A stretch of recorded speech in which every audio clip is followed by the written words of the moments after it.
Ora hiru bokolo ro shakrakila ra karanere re yalla ra kapila ra sharabala ra shiri belere kapila ra shakrakila ra kiyala ra shakrakila ra sharabelere ora bilo ro bokolo. Praise the Lord. Thank you, Jesus. Thank you, Father. Hallelujah. Thank you, Jesus. Thank you, Lord. Thank you, Holy Spirit. Lord, we thank you for your love. We thank you for your mercy. We thank you, Jesus, for your goodness. Thank you, Lord, for you have finished everything for us on the cross. There is nothing that you have to do from your side, Lord. You have already given us everything to live a godly life. You have already given us healing. You have already given us your grace, your authority, your ability, everything that we need, Lord, to live a victorious life. Thank you, Father. Thank you, Jesus. Lord, we thank you. We love you for your love, for your mercy, for teaching us the truth, Lord, for revealing us the hidden secrets and the mysteries. It is you who has invited us, Lord. All those who are tired, all those who are burnt out, all those who are stressed out, all those who are heavily burdened. It is you who has invited us. It is you who has called us, Lord. And it is you who has given us this rest. But it is we who have to decide whether we are going to enter into the rest. Are we going to cast all our cares onto you? Or we are going to carry this burden? Thank you, Lord, as you start teaching us and revealing us about the true rest that we can live in this world. We can live to our full potential. We can work, but yet we can work in your rest. Thank you, Lord. Thank you, Father. Thank you, Jesus. Holy Spirit, you take complete control of this session. You speak to us, Lord. You think through my mind. You speak through my mouth, your words. You take complete control, Holy Spirit. You give us examples, testimonies. We thank you, Holy Spirit, for making this teaching extremely simple, easy, and practical. In Jesus' name we pray. Amen. Amen. Amen. Amen. Praise God. Praise God. Thank you, Jesus. Thank you, Jesus. Okay. So we will go where we were learning yesterday. We were seeing Hebrews chapter 6, right? Correct. Yes. Hebrews 6:17. Yeah, from 12th verse we saw. Yeah, but the 17th verse. But we can see from the 12th verse.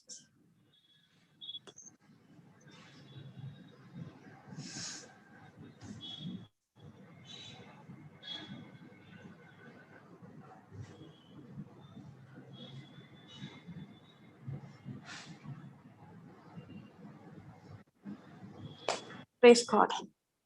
Praise God. In a study, when the brother asked that question, we saw the difference between the law and the promise. Correct? Yes.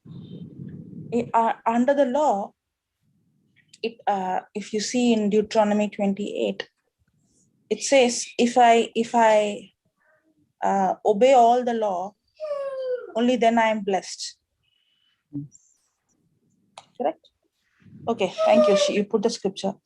And it shall come to pass, if you shall hearken diligently unto the voice of the Lord thy God, to observe and to do all, I have to do all his commandments, which I command thee this day, that the Lord thy God will set thee above all nations of the earth.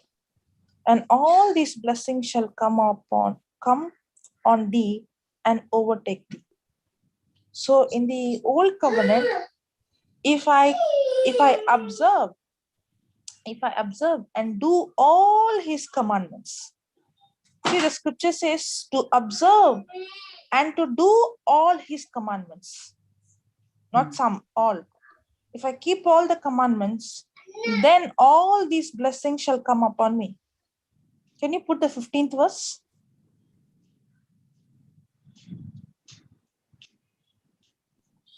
See the 15th verse. But it shall come to pass, if you will not hearken unto the voice of the Lord thy God, to observe to do all his commandments and his statutes. What is that? Statutes, which I command thee this day, that all these curses shall come upon thee. So according to the law, you have to keep all, not some, all the law, all the commandments. If I keep all the commandments, then I am blessed. If I don't keep all the commandments, then there is a curse that comes upon me. That all these curses shall come upon thee and overtake you, and all the curses mentioned. Curse shall be yours. You be in the city, curse shall you be in the field, curse. So we see in the old covenant, when a person keeps the law, there is a blessing. When the person violates the law, there is a curse. But my question is, can we all keep all the law? No. No, we cannot keep all the law. Correct? Can you put Galatians 3, 9th verse, 10th verse or 9th verse? You can go there. Let us see where it is.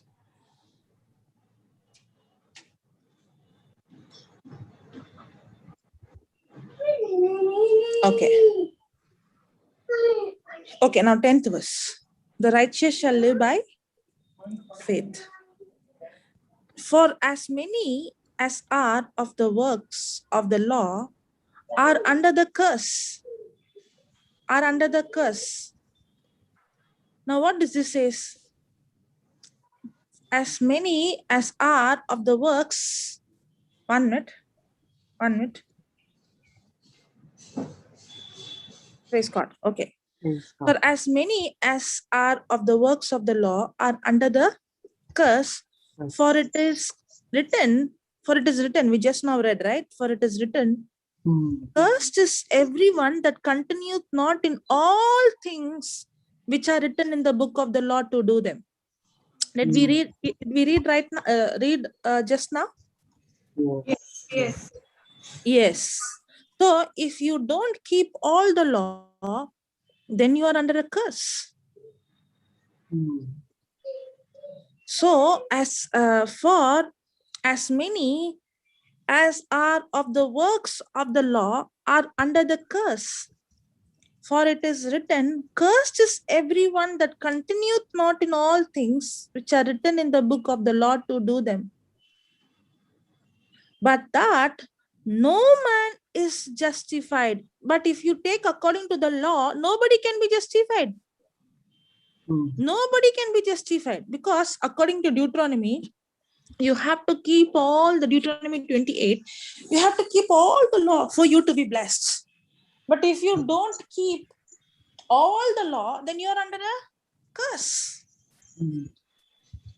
For as many as are of the works of the law are under the curse. For it is written, cursed is everyone that continueth not in all things that are written in the book of the law to do them. But that no man is justified by the law in the sight of God, it is evident. Nobody can be justified by, no man can be justified by keeping all the law, because the Bible says there is no one who's sinless. We all have committed sin. We all have gone astray. We all are guilty. That's why it says it is evident, for the just shall live by faith. The just is the one who's justified. The just is the one who's righteous. We don't live by keeping the law. We live by faith. Our faith is not in what we have done. Our faith is in what Christ has accomplished for us. That's why in the new covenant, the rest is, it's not about how much I have kept the law. It is not about my obedience to the law, but it is my obedience. My obedience is not keeping the law. My obedience is believing what Christ has accomplished for me. That is my obedience. Otherwise, it will become pride, because I am trying to do something to achieve favor from God. That will never happen. That's why the 11th verse says, but that no man is justified by the law in the sight of God. It is evident, for the just shall live by faith. And the law is not of faith. If anybody is saying I'm under the law, I keep all the commandments, now because I kept all the commandments, I'm blessed, then the scripture says that the law is not of faith. If you're under the law, you're not under faith. If you're under faith, you're not under law. Because under the law, I have to do this. I have to keep all the commandments. Only then I'm blessed. But under faith, you're not believing in what you have done. Under faith, you're believing in what Christ has accomplished for us on the cross.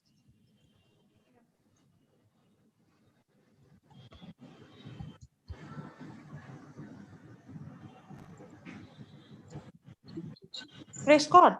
And the law is not of faith, but the man that doeth them shall live in them. The good news is the 13th verse.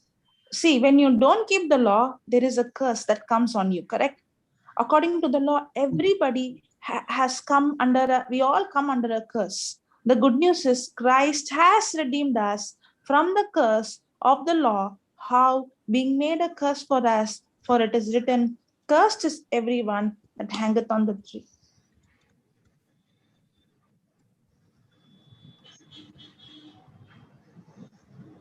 Did you understand? Yes. Yes. So all these days we might be confessing the scripture Galatians 3:13, not understanding it, correct? Correct. Whenever I say Christ has redeemed me from the curse of the law, means if I have not kept the law, then there is a curse that comes upon. But now, because I believe in what Christ has done, I'm no longer under curse, but I am the just shall live by faith. I live by faith.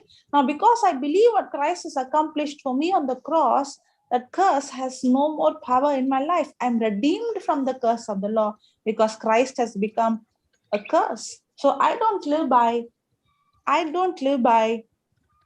sight. I don't live under the law, but I live by faith.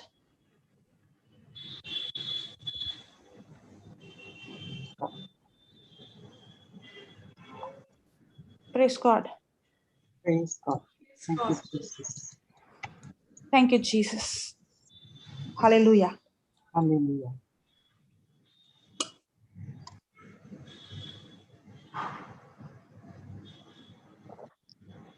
Did you understand? Now, Yes. that is the difference between the law and the promise. Whenever you see a promise, whenever you see the word promise is not speaking about what I do. Promise is speaking about what Christ has accomplished for me. Whenever you see the word law, I'm talking about the law of Moses. Whenever you see the law of Moses, it's not talking about what Christ has accomplished. It's talking about me keeping the law. If I do this, then I'm blessed. But when it comes to the promise is always about what God has done for me. It is about not what I do. It is about what God does.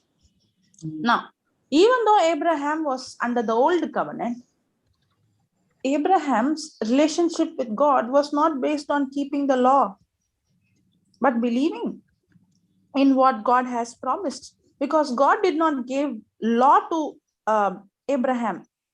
Law came through Moses. But God gave Abraham what? Promise.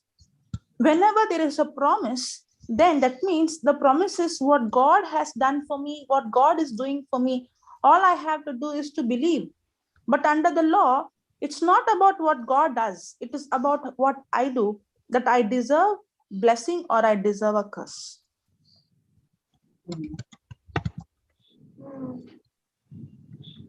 Mildred, are you understanding? Sister, Abraham, God gave Abraham the promise that he will be the father of many nations. No, that is the promise. Yeah. Not only that, he also gave a promise that he will bless him. He will, he will multiply him. And, there's so many things he gave. And one of the main is he's the father of many nations. Praise God. Did he say, I will bless those who bless you, curse those who curse you? Yes. That is awesome. Yes, and you will multiply. You will be blessed. So, so there was blessings. Yes, and one of the main blessings is that Abraham was blessed to be the father of many nations. Okay, now let's go to Romans chapter 4, verse 1 onwards.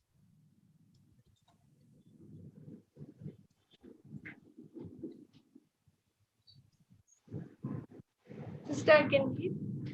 Yeah.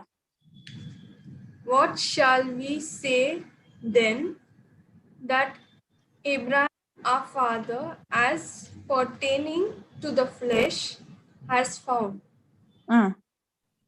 For if Abraham was justified by works, he has hereof to glory, but not before God. Okay, what shall we say that? Then Abraham, a father, pertaining, first one. As pertaining to the flesh means what?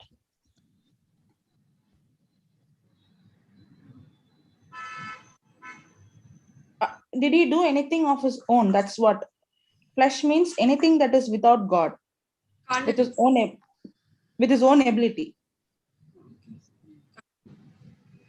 Understood? Yes, carnal. Carnal, or anything that is without God. Okay, then.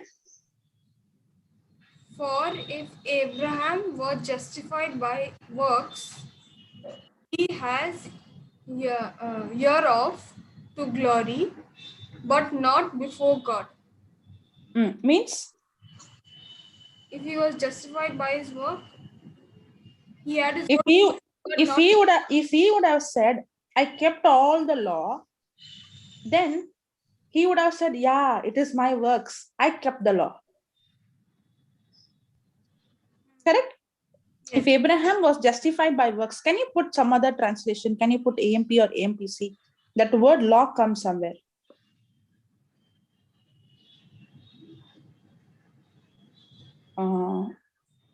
AMPC? AMP?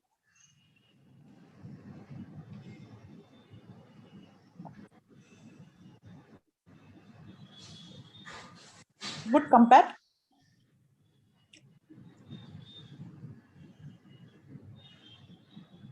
The second verse.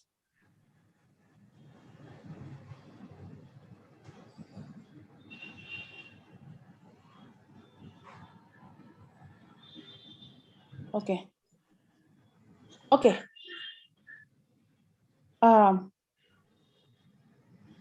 Okay, put aim.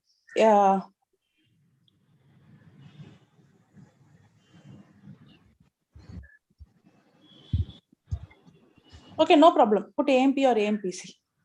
Read from there. It will be more easier. Yeah. Yes. Read, Mildred. From first. What then shall we say that Abraham, our forefather, humanly speaking, has found? Has he obtained a favored standing? For if Abraham was justified, that is, acquitted from the guilt of his sins by works, things he did that were good, he has something to boast about, but not before God. For if Abraham was justified, we saw, no, the just shall live by faith, not by keeping the law. If Abraham was justified, okay, how those things he did that were good, if he would have did something good and if he was justified because he did good, because that sounds very holy, no? You do good, you are good, you are justified in the eyes of God. That's what we think in the world, that's what we say, but it's a wrong philosophy. The philosophy of grace is not about what I do good. That's why the scripture says, if Abraham was justified based on what he did or based on the good works that he did, he had something to boast about, but not before God. He would have boasted, I prayed, I did this, I helped the poor, I gave money, but not before God. Now what the scripture says, read the third verse. For what I'll read, for what does the scripture say? Abraham believed. It doesn't say Abraham kept the law. It says Abraham believed. Abraham believed in, trusted, relied on God, and it was credited to his account as righteousness. Means what? Right living, right standing with God. Abraham was not righteous because he kept the law, but Abraham was righteous because he believed in, he trusted in. That's why the second verse says, Abraham was not righteous because he kept the law, not because he did some good works. No. What made Abraham righteous? For what does the scripture say? Abraham believed, trusted, relied on God, and it was credited to him, to his account as righteous, right living, right standing with God. So, did God give Abraham the law or the promise? The promise. Promise.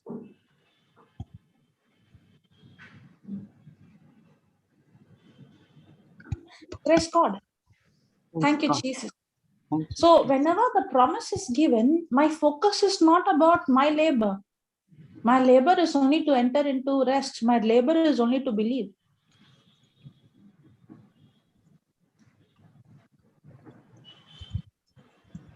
Thank you, Jesus. Okay, now come back to Hebrews, what we were seeing yesterday, 6, from verse number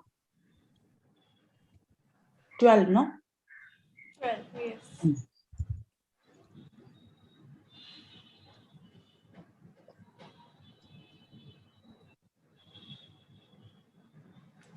So that you will not be spiritually sluggish, but will instead be Okay, now. Yeah. One minute. Sluggish. Some translation says slothful, means lazy. Now, just because I'm not under the law, I'm under grace, doesn't mean I should be lazy. Just because I am under the grace, now it's not about what I do, it's about what Christ has accomplished for me. Yes, I'm redeemed from the curse of the law. I'm no longer under the law. I do not live by law, but I live by faith. It's not about what I do, it is about what Christ has accomplished. That doesn't mean I have to be sluggish. That doesn't mean I have to be lazy. It's not talking about resting from work. It's talking about resting while working. Now, when we take the example of Abraham, okay, he was believing not his relationship. Just now we saw he was not boasting in what he did. There's nothing for him to boast in his own. If he was justified by his works, he would have boasted on what he did. Correct? Yes. He was not boasting on his work. That doesn't mean he was not doing anything. Whenever there is faith, whenever there is belief, what is the meaning of the word believe? Action corresponding to the message. Abraham believed and there was an action. But the good news is he did not have pressure. Now, there was a particular point of time where there was fight between Lot and Abraham. Correct? We didn't hear you, Sister Jocelyn. Oh, okay. Now can you hear me? Now, just now there was disturbance. Okay. So now, at one particular point of time, there was a fight between Lot's servant and Abraham's servant, correct? Yes. Now, when there was a fight between Lot's servant and Abraham's servant. Now, what did Lot do?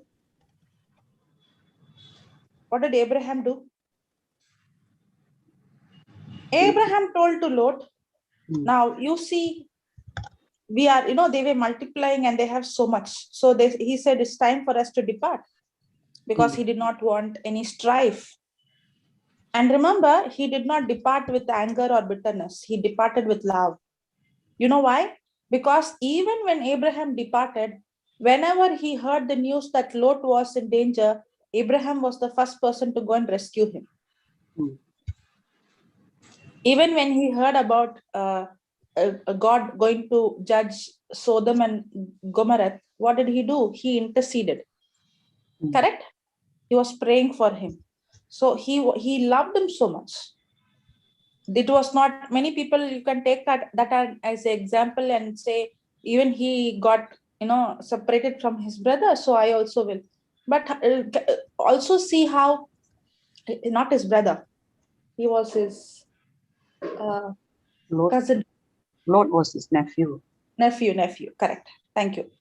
Praise God. Now, it was not like he fought with him. He came out with love because God only called Abraham. God did not call Abraham. He only called Abraham. He did not call his family. He did not call his nephew, his father and all. No, he told to leave everything and come. But it was Abraham's wrong decision to bring him with him. Praise God.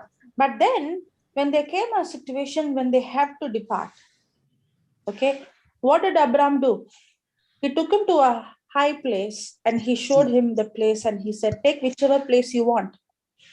Now remember, on those days what they had is they had the cattle, they had the water, they had, they had cattle and all these things were their property. Correct? Now, what did Lot choose? He chose the green, he chose the best, he chose the one which was filled with water. Now, what was left for Abraham? The dry. But did Abraham walk into the dry place? He did. Because when there is belief, there is an action that corresponds. Was he stressed out? Was he worried? Was he filled with fear? No. See, that's the difference between the works under the law and the works under faith. Under faith, you work, but you are filled with worry and you are filled with the burden. But under grace, also you work. But you are not worried, you are not stressed out, you are not burnt out. You work because you believe, you are confident in what God had promised. Because under grace, it's not about what I do. Under grace, it is my dependency, my trust is in what God had promised me. But there is an action. When I say believe, doesn't mean I'm slothful. When I believe, doesn't mean I'm lazy, I have nothing to do. I do. But when I'm doing, there is no fear, there is no worry, there is no stress. I'm not burnt out.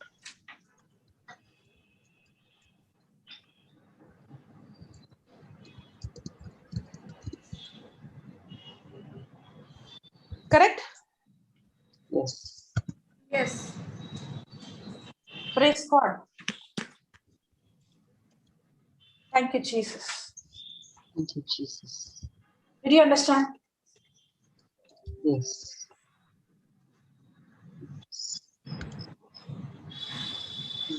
One more example is Abraham believed, correct?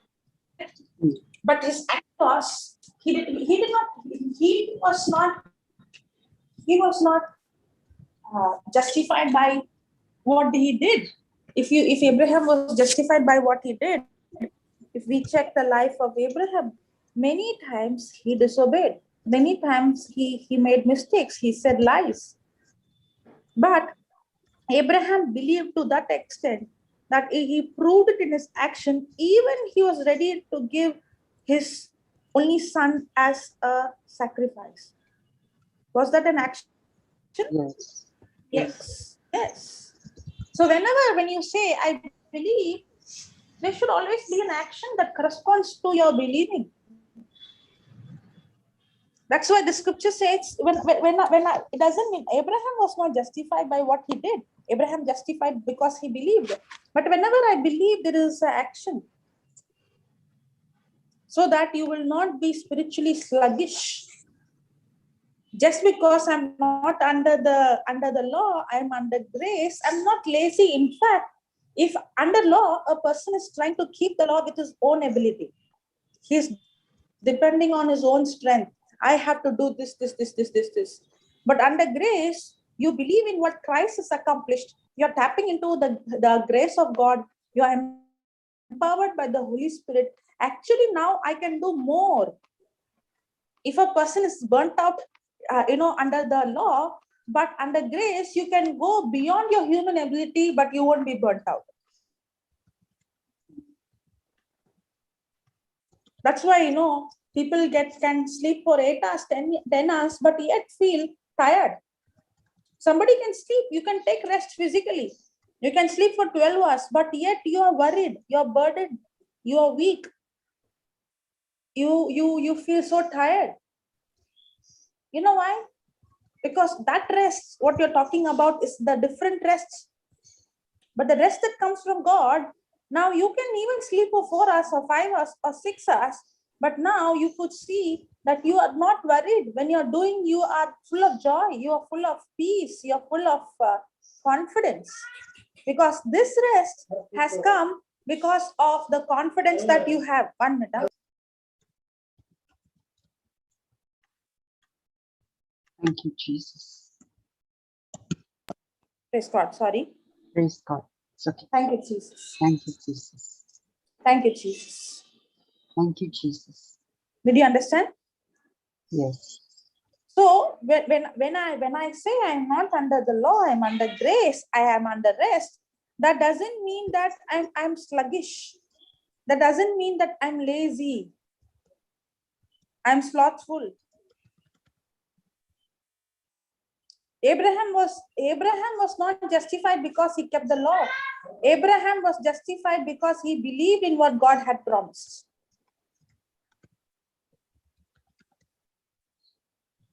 So that you will not be spiritually sluggish, but will instead be imitator of those who through faith lean on with absolute trust and confidence in him, in his power.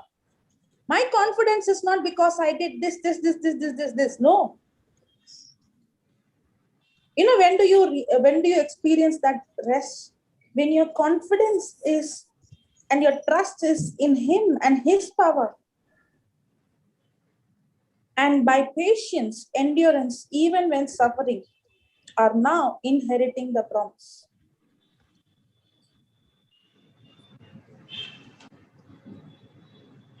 That's how we inherit. Whenever you see that word inherit, the son inherit what the father is. That the son perform or work hard or just inherit. Whatever my father says is mine. I just inherit.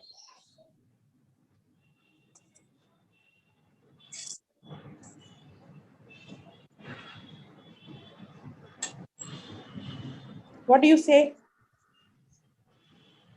Yes. Nothing we work, but is given to us because we have a relationship as a Son, doctor. son. son. That's why that word inherit. Sister Jocelyn, sorry, but can you please explain again on the confidence part? You said something about the confidence which I missed out just now. You said when Okay. 1 minute. Yeah, thank you.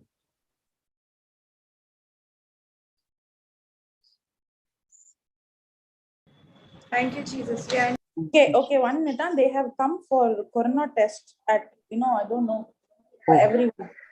They're calling us. So. Oh, they come to the house. Yeah, they have come to the house. Oh, stop. Thank you, Jesus. So can you continue? Yes. Okay, maybe Sister Mildred. Are you there? Mildred? Yes. Did you hear what Sister Jocelyn said about the confidence part? Sister, I wasn't there for that 1 minute, but I heard her. Okay. Not fully, but I heard her.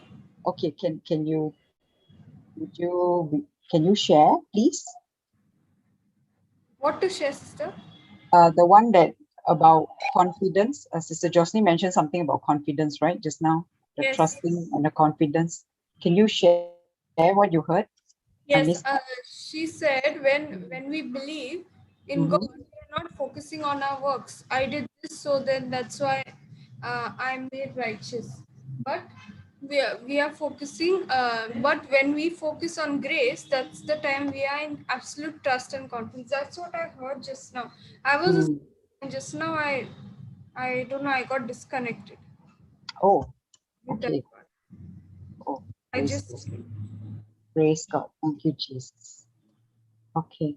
Brother Joachim has raised his hand. Yes. Okay. Yes, Brother Joachim. Peace of Christ, sister. Good morning to you all. Yes, good morning, sister. Praise the Lord. Sister, praise the Lord. Sister was talking, sister, this works hand in hand. It is not to receive the grace and sit, It is talking about once you receive grace, the work also counts. Like Abraham believed and he also sacrificed, went to in the limit of sacrificing his son. So, work also counts when we are at grace. We cannot be at rest.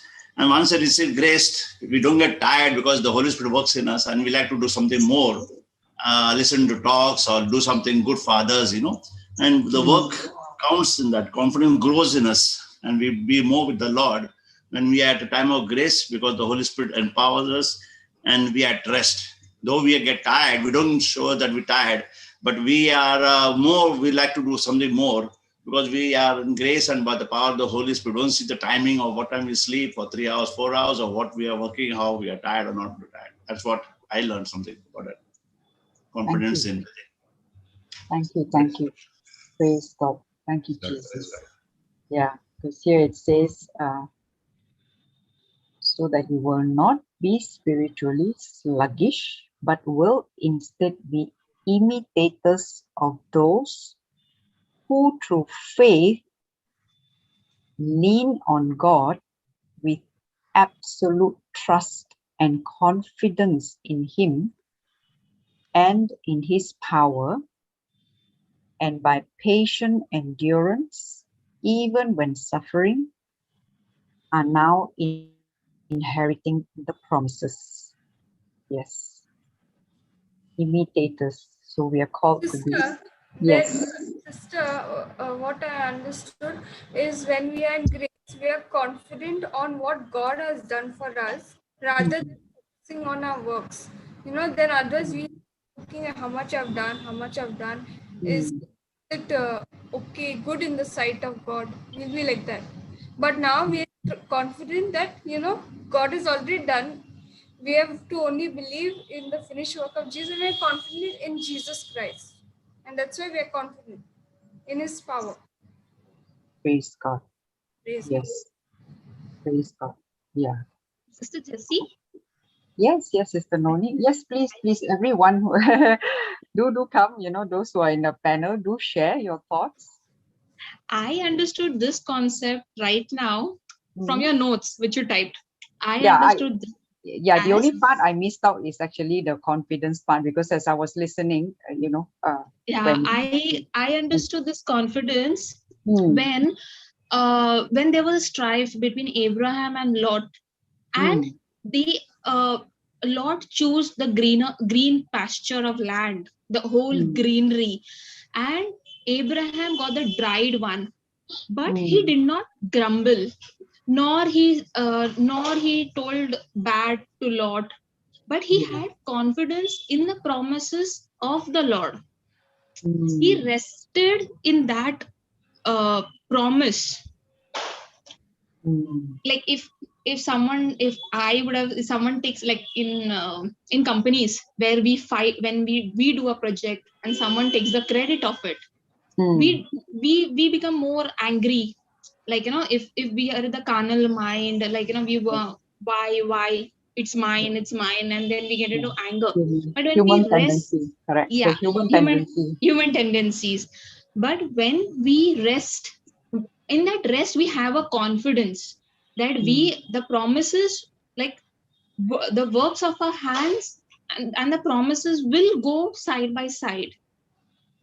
God has promised, we have to work. Like in company, like we need to bless those people, we need to bless our seniors or the people with whom we are working. Rest, don't get irritated, don't doubt. Yeah, it So reminds me. Yes, thank you. What you said, Sister Noni, reminded me of the testimony which Sister Jocelyn shared, right? About the brother who was working in a company. Yes.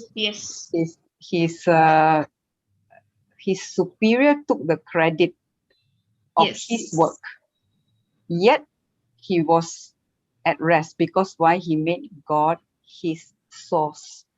So he knows even that work which he did, that excelled so much that it was given credit, but the credit did not go to him, it went to the superior. He was still at peace, because why? He said, the work I did, even that is not done by me.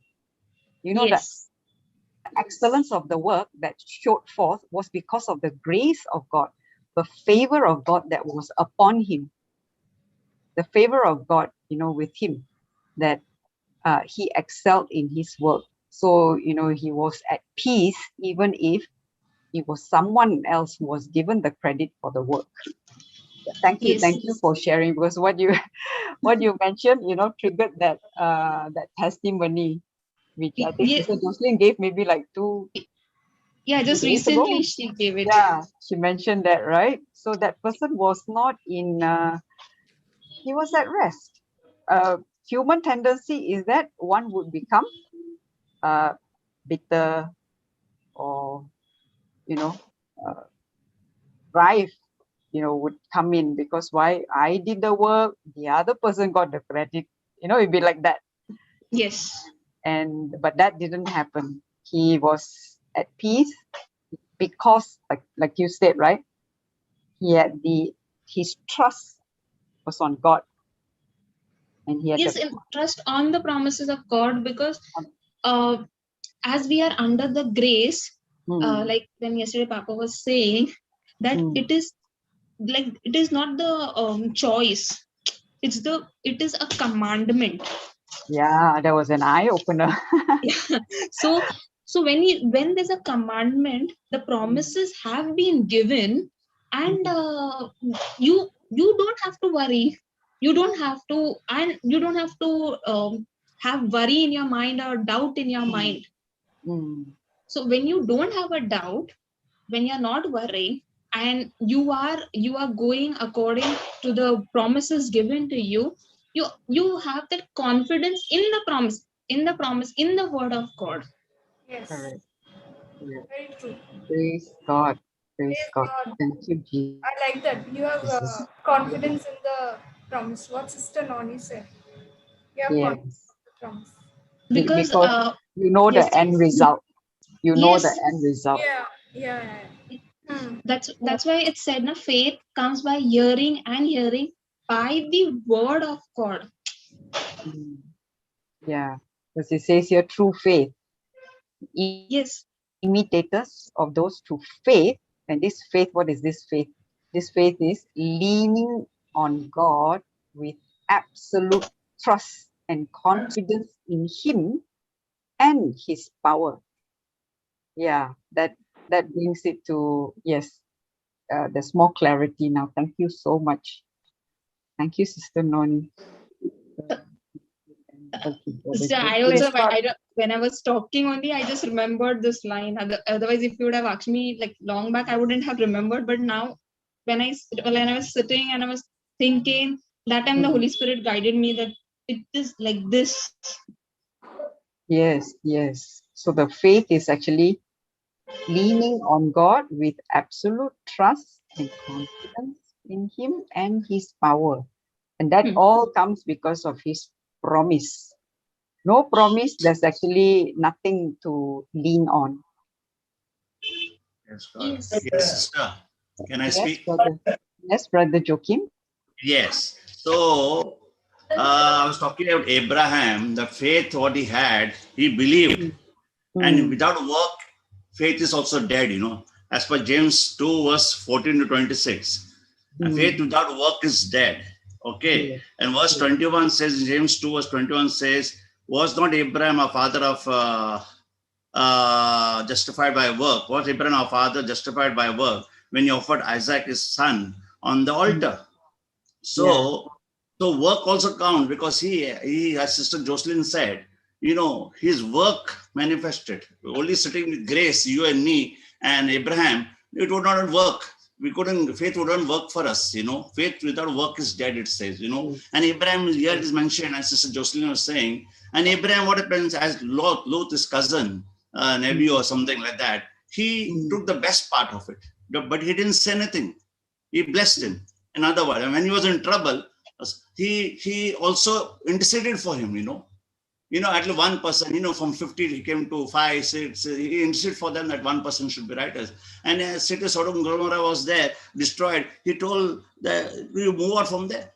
He helped them, So all these things, verses, if we see, he was at rest, because he is not only holding to faith, but his action also contrary to the word of God. Believe in the word. That's we say we have faith, we have grace. We are in time of grace to sit idle. No, our work shows us what grace we are holding to.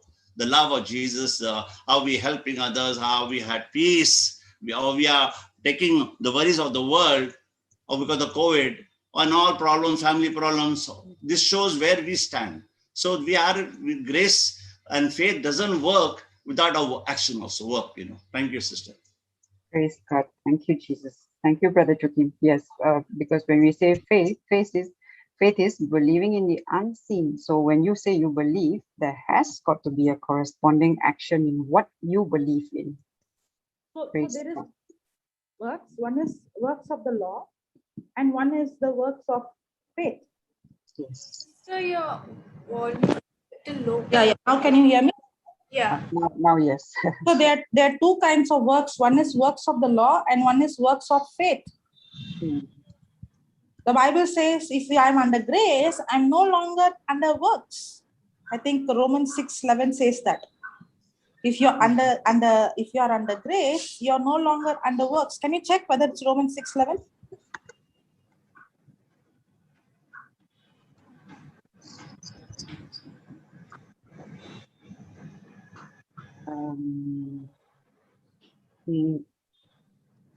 No, I 11:6. 11:6. Yeah, 11:6. I made it. I told it reverse. Okay. Okay, and if by grace, then it is no more of works. If I'm under grace, then I'm no longer under works. Otherwise, grace is no more grace. But if it be of works, then it is no more grace. Otherwise, work is no more work.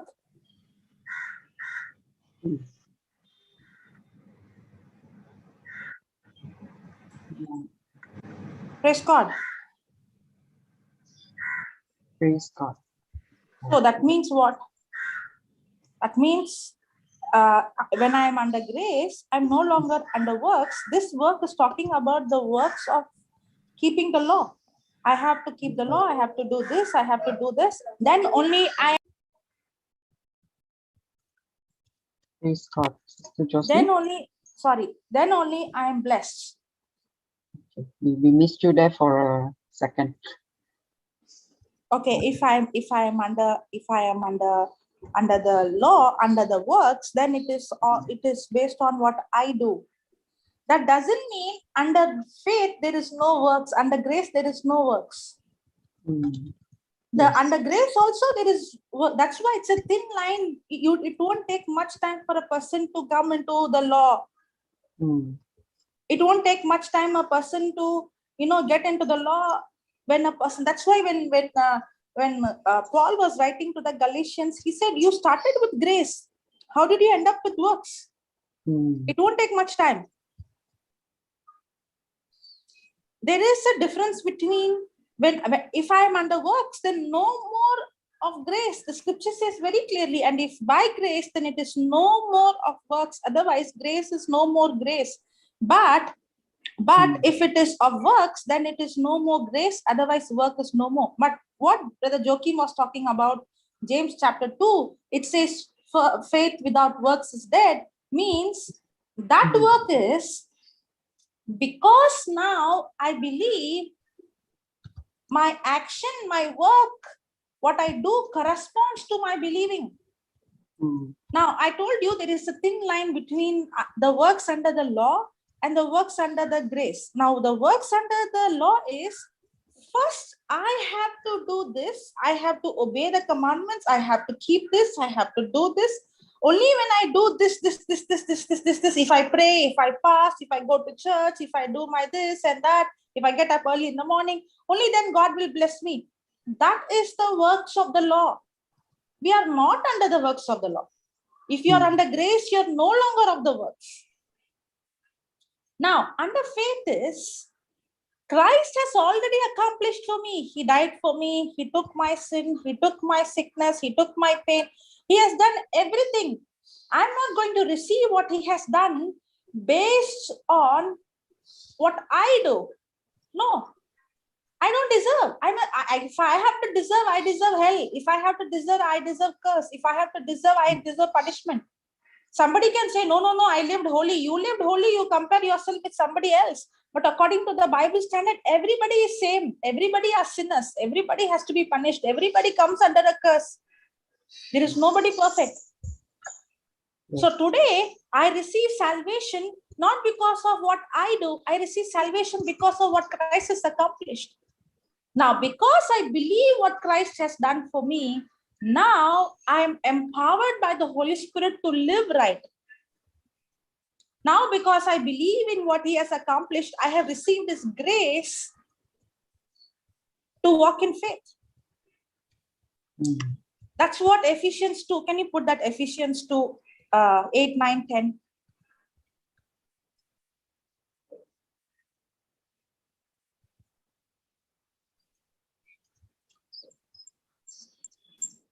Okay, I'm not going deep into 8 and 9. We have read it, okay? For by grace are you saved through faith, and that not of yourself. It is the gift of God. Nobody has saved through your own self. For by grace are you saved through faith. Grace is what God has done. Faith is me believing in what he has done. That faith also is not my faith. That faith is believing in what he has accomplished. For by grace are you saved through faith, and that is not yourself. This faith is not yours. The grace is not yours. It's not of what I did. I'm not saved because of what I did. It is the gift of God. Not of works. See the 9th verse. Not of works, lest any man should boast. This is the same word we saw in Romans chapter 4, when Abraham, there is nothing that Abraham can boast of his own good works. Nobody can come to God and say, boast, today God blessed me because I did this. I gave to the poor. I helped the poor. I did so many good works. I lived a holy life. I did not say lies. I did not commit adultery. I did not drink alcohol. I did not take drugs. Nobody can come to God and say, because I did all these things, I am today blessed. Nobody, no. That's what the 9th verse says. Not of works, lest any man boast. Nobody can boast. We all come to a place where we know 100% sure that it is not what I have done. According to my history, if you take all my history, I deserve curse and I deserve punishment. I deserve hell. But I have received salvation because of what Christ has accomplished on the cross, not because of what I do. But the answer is, see the 10th verse. For we are his workmanship. We are his artwork. We are his masterpiece, created in Christ Jesus unto good work. I am not saved by good work, but I am saved unto good work. Are you understanding? That is the difference between the works of the law and works of faith. Under the law, I have to do good to be saved. But under grace, because I'm saved, because I am God's workmanship, I am created new, I have the nature of God, I am made righteous, because I have the Holy Spirit now, because I received the Holy Spirit as a free gift, because the old nature is gone, the new nature is put, because I have God's Spirit living inside of me, because I have God's nature inside of me. Now I'm equipped and empowered to live good, to do good works. Now, my good works is not going to earn anything from God. My good works are the result of me receiving this gift from God.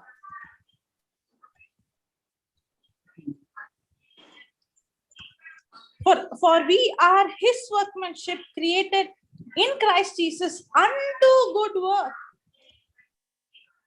That's what James 2 says. If you have really been born again, if you have the Spirit of God, if you believe what the promise says, if you believe what the word of God says, then if you really believe, you can't just say, I believe. If you believe, your action has to correspond. Praise God. Is there a disturbance from my side? Can you just continue for a minute until the sound goes? Yeah. Okay, thank you, Jesus. We can take Brother Vijay. He has raised his hand. Yes, Brother Vijay, we've given you a mute. Good morning, Sister Jessie. Praise the Lord. Morning. Praise the Lord. Actually, I wanted to just, can you hear me? Is it clear? Yes. I just wanted to actually ask Sister Jocelyn about the work of the Lord, because from what I understood, what discussion was being spoken was actually on doing your, normal day-to-day work, where people go lazy and think that, oh, I'm blessed, so I don't need to kind of work. And people sit down and don't do any work, from the way I understood the discussion. It is not about your day-to-day work. The day-to-day work normally comes as per your way of life of doing the right thing as per the principles that Jesus has taught us. But the works of the Lord is actually going out and doing what Jesus has told us to go and do. I mean, many people get confused and consider doing your normal day-to-day job as work and not the actual work that God has called us to do. The day you become a child of God, the day you're born again into the kingdom, you're actually called to kind of go and do the works of the Lord. And the works of the Lord is to go out and heal the sick, raise the dead. These are the works. I mean, He has given us the works already that we were called to do. But many people get confused and they think that it is the work of the world. Am I right? Is this, if I'm wrong, please, I would like someone to correct me. Okay, you mentioned works of the, did I hear correctly? Work. L-O-R-D, Lord. Is it? Did you say Lord or did you say law? Yeah, Lord. L-O-R-D, Lord. Yeah, L-O-R-D. Ah, okay, because works of the law and works of... Not the law. The works of the law is basically people doing, in other words, you are saying doing God's work, right? Brother Vijay, are you there? I couldn't hear you. Praise God. Praise God. Okay, so you know what, that if you would pay attention, we are explaining it very clearly. That's why when I took Hebrews chapter 6, I said very clearly, it do not be slothful, do not be lazy. It's not laziness. That's why I'm giving that difference between. Can you put that again? Ephesians chapter 2, verse Hello? verse Hello? verse 8, 9, 10.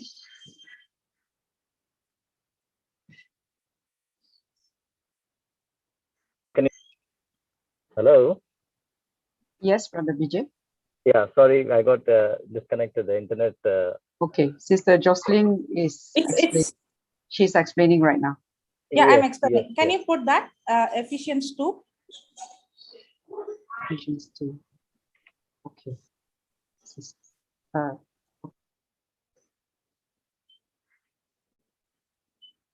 Praise God.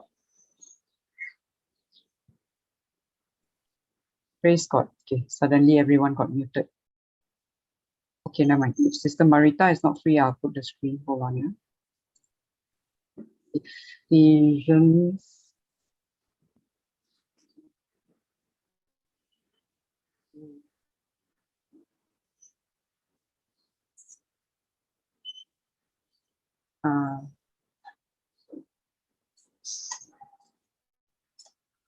Sorry, Sister Jocelyn, my screen. The screen is Ephesians not, 2:8. yeah. Sorry, the screen is not moving. I don't know why. No, you have to unclick down.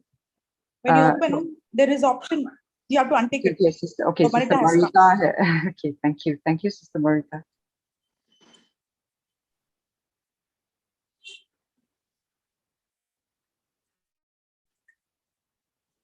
Those who missed it, okay, please listen that teaching from the beginning.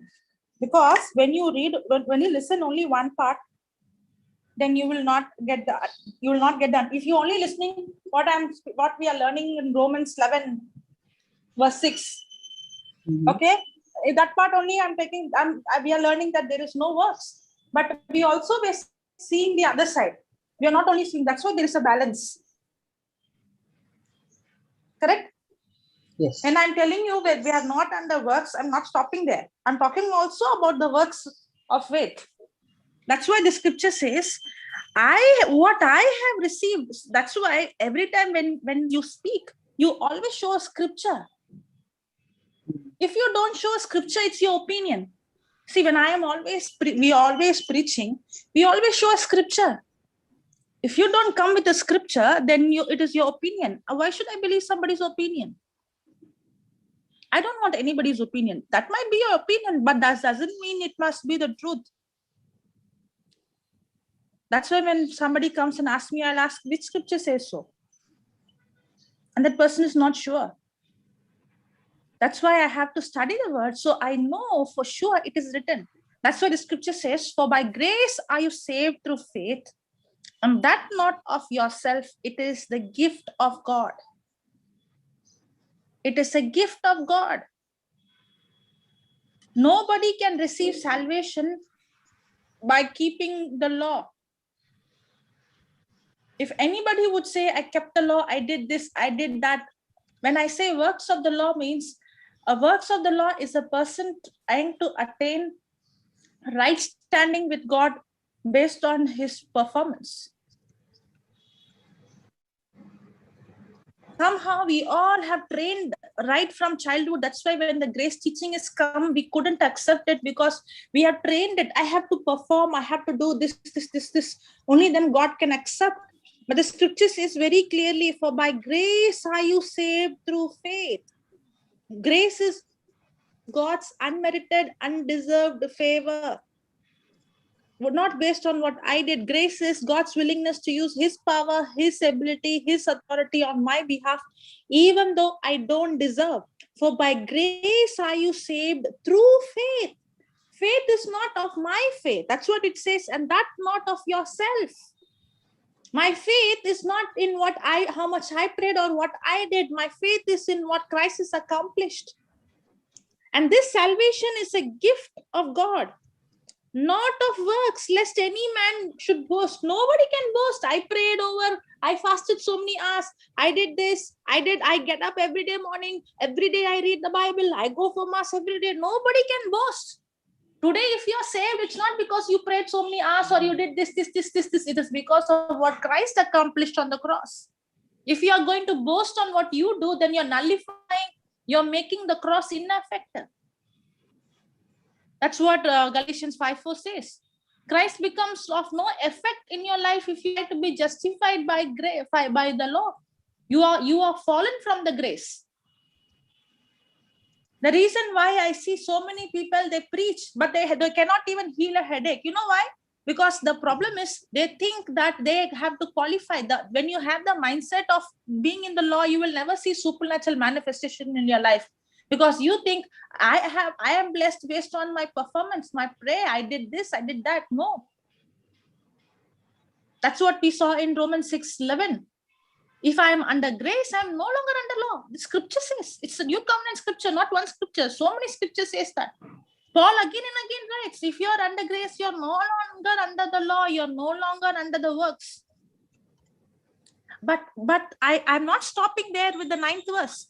Not of works lest any man should boast, but there is a 10th verse. The 10th verse is, for we are his workmanship. The day I am born again, I am his artwork. You know, have you seen a painter painting a beautiful painting? Yes. He might have a masterpiece of his painting, correct? The best of everything. And the Bible says we are his workmanship. We are his artwork. And this artwork is not because I did something. God had made me a brand new creature. He has put his spirit in me. He has made me righteous. He has made me righteous. Not because of what I did. That's why 2 Corinthians 5:17 says, anyone who's in Christ is a new creature. Everything old has passed away and all things have become new.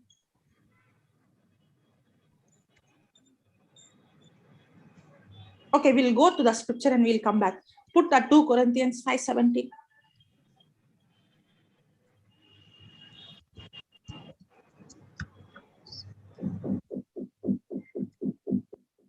Therefore, if any man be in Christ, he is a new creature.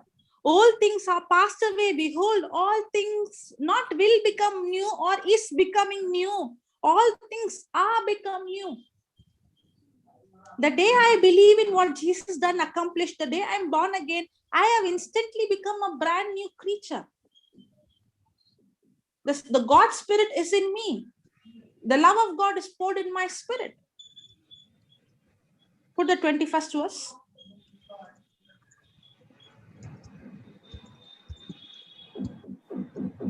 For he has made him to be sin for us who knew no sin. For God made Jesus, he made him to be sin. He never committed sin, for he knew no sin. He did not commit any sin. He kept all the law. He is the only man in this planet Earth who kept all the law. That is Jesus Christ. He knew no sin. But in spite of he being completely, he kept all the law. He did not come to break the law, but he accomplished the law. Jesus did not come to break the law. Many might say, Jesus came to break the law. No, he did not come to break. He came to accomplish. He kept all the law. There was not even a single sin in him. Who knew no sin, but he was made sin. That we might be made righteous. Jesus was made sin. He never committed sin. He made sin. In the same way, we are not righteous because we lived righteous. We are made righteous. We are God's workmanship. We are his artwork. The day we believe, our salvation is not our good works. It's a gift of God. The day we believe, we are made new creatures. We are his handiwork. We are his artwork. We are his workmanship. He has made us a new creature. He has given his spirit. He has put his love. He has put his nature. Now, because I have the Holy Spirit, now because I have God's nature, because I have the love of God, now, when I believe in what he has done, now I am empowered to live a holy life. Now put that Ephesians 2:10.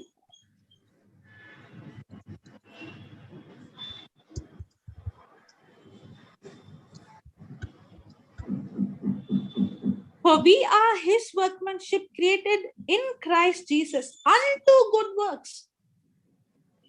The 8th and the 9th verse says, not of works. You're not saved of work. But because I'm saved now, because I have God's Spirit now, because I have the anointing now, because I have God's love now, because I already have it, now my action should correspond based on what I believe. If Abraham believed that God has blessed him through the seed of Isaac, he has to act on it. He had to step out ready to sacrifice, believing God is able to raise him. He believed in the promise, that believing reflected in his action. The same way, if I believe that God has healed me, then it has to reflect in my action. If I believe God has blessed me, then it has to reflect in my action.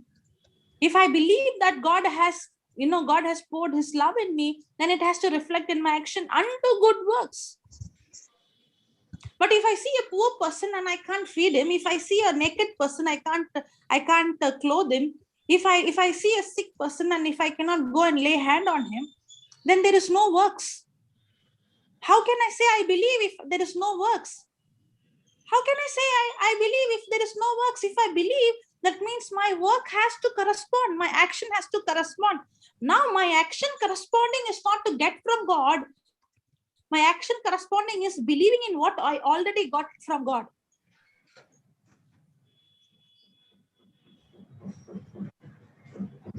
Praise God. That's what James 2 speaks about. It talks about works of faith. It doesn't talk about works of the law. It talks about works of faith. If I believe I'm blessed, then I have to be a blessing to others. If I believe I am healed, then I have to walk in health. If I believe that God has anointed me, then I have to go out and reach to the poor. If I believe that the love of God is poured in me, then I have to go and help the needy, feed them, clothe them. So if there is a difference between the works of the law and works of faith. I'm not under the works of the law, but I'm under the works of faith. Because my action is going to show what I believe. If I say, I believe, and if my action is not corresponding, my action is evidence of what I really believe in.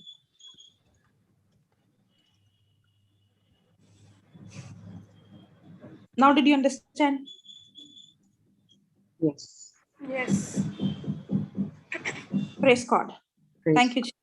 Thank you, Jesus. Actually, if you see under the works, the action, and under the faith, the action, the works under faith is much, much higher.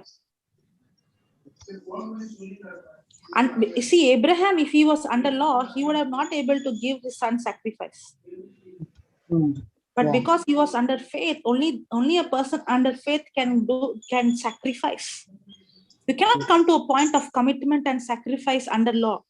Because under law, you do it out of compulsion. You do it out of performance. Under law, you do it out of force. But under faith, you do it out of love. That's why the Bible says all the other commandments come under that one commandment, love. Because when you are operating in love, the highest commandment, by default, you keep all the commandments. Abraham did not do it to perform. Abraham did because he believed. His performance was not to earn blessing. His performance was believing in God's love and God's promise for him.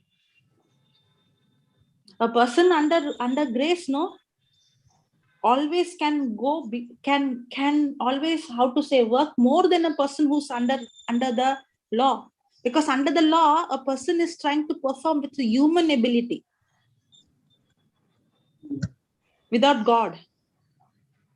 But under grace, a person now is not trying to earn, but a person who received out of gratitude is doing it. An example I would say is the nurse and the mother.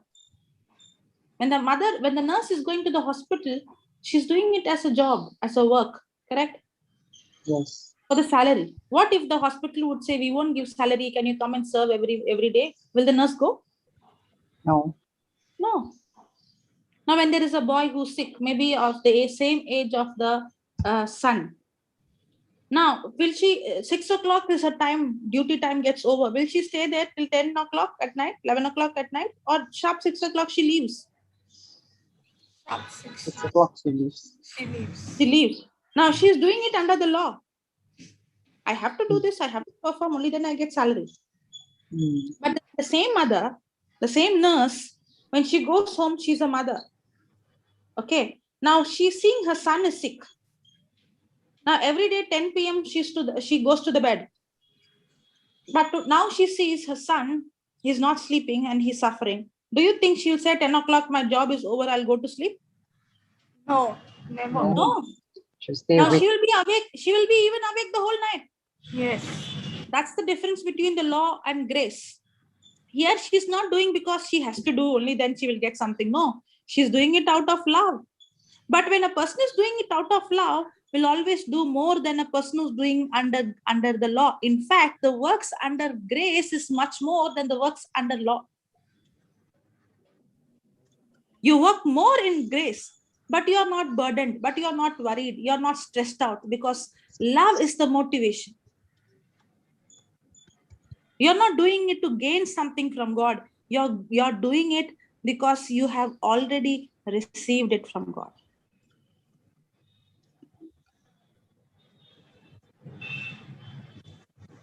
Somebody saying, please go slow, sister.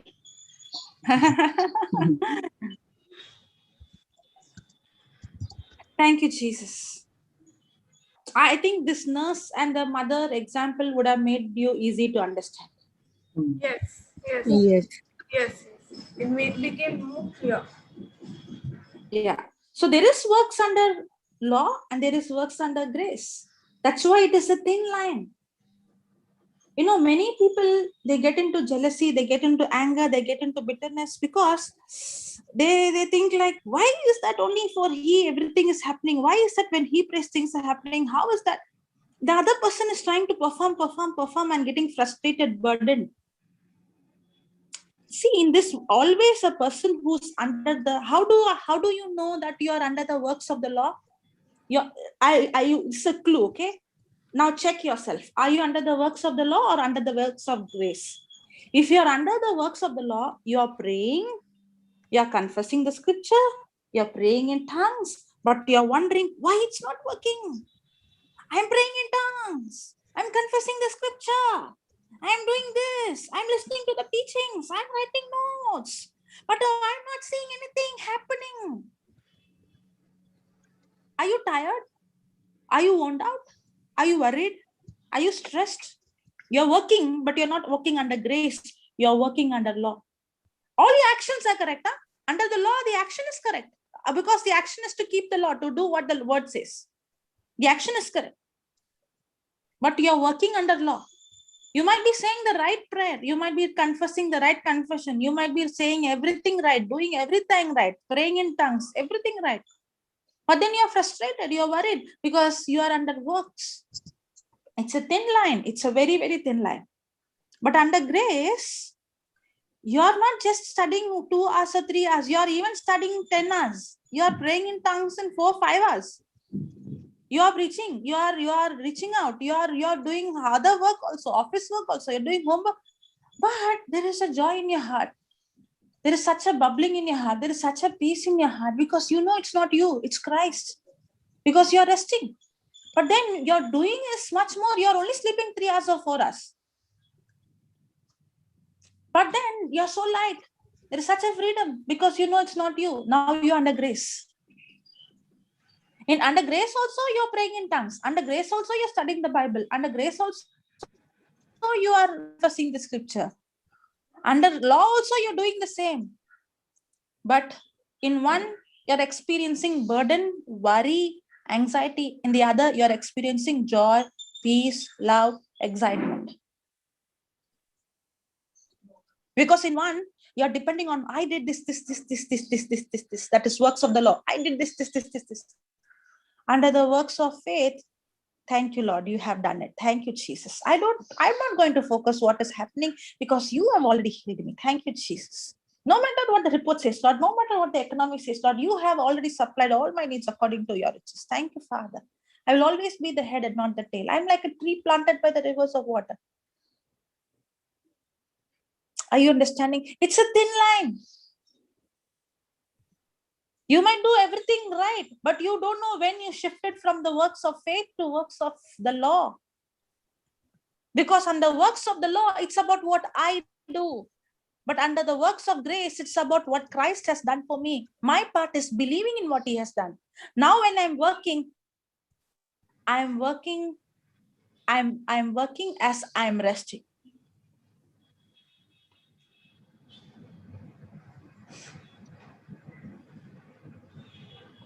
Praise God. Mildred, what do you say? Yes, sister. I, actually, before I could come into this panel and all, first I was all on law only. Like, I'm doing this, and nothing is happening. But actually, after when I realized that I have to walk in grace, it is like moving into action. Faith is moving into action. So helping other people, and that's the time you believe you are already healed. That's why I'm healing. I'm helping other people who are, who are who are who are sad, who are broken like that. So that is grace. Praise God. Grace God. A person who's under grace there's nothing to boast.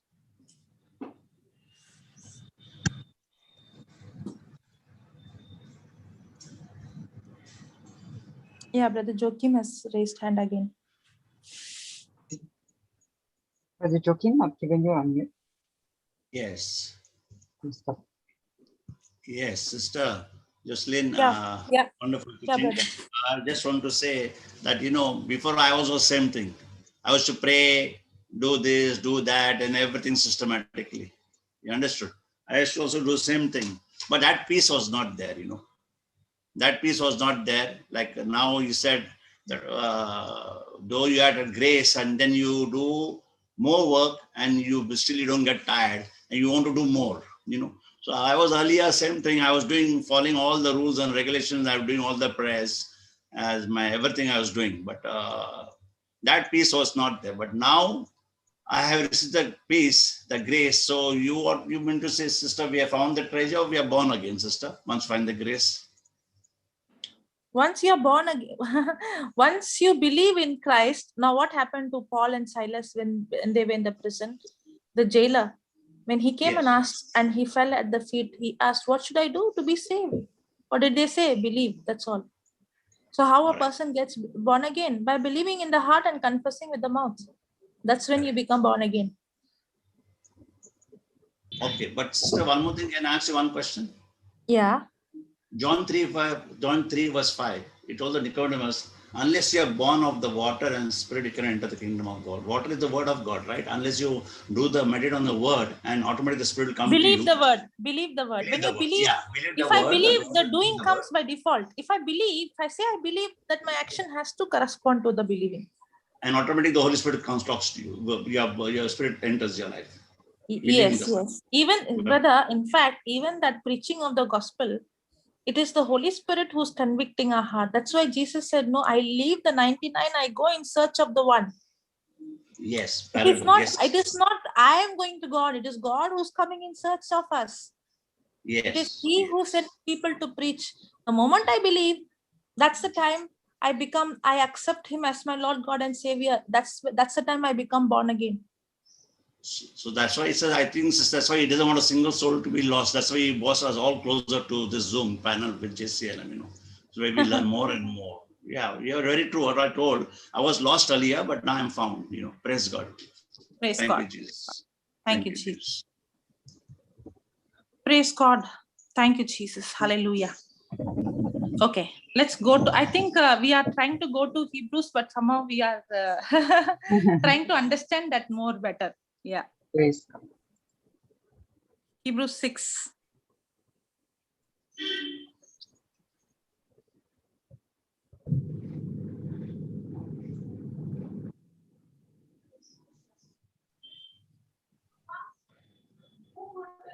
Four, 6, right?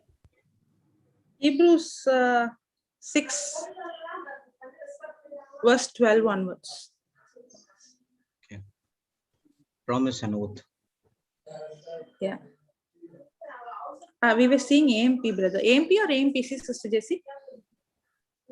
AMP, I think. MPC. AMPC. In order that you may not grow disinterested and become spiritual sluggard, but imitate us, behaving as do those who through faith, by their leaning of the entire personality on God in Christ, in absolute trust and confident in his power, wisdom, and goodness, by practice of patience, endurance, and waiting, are now inheriting the promise.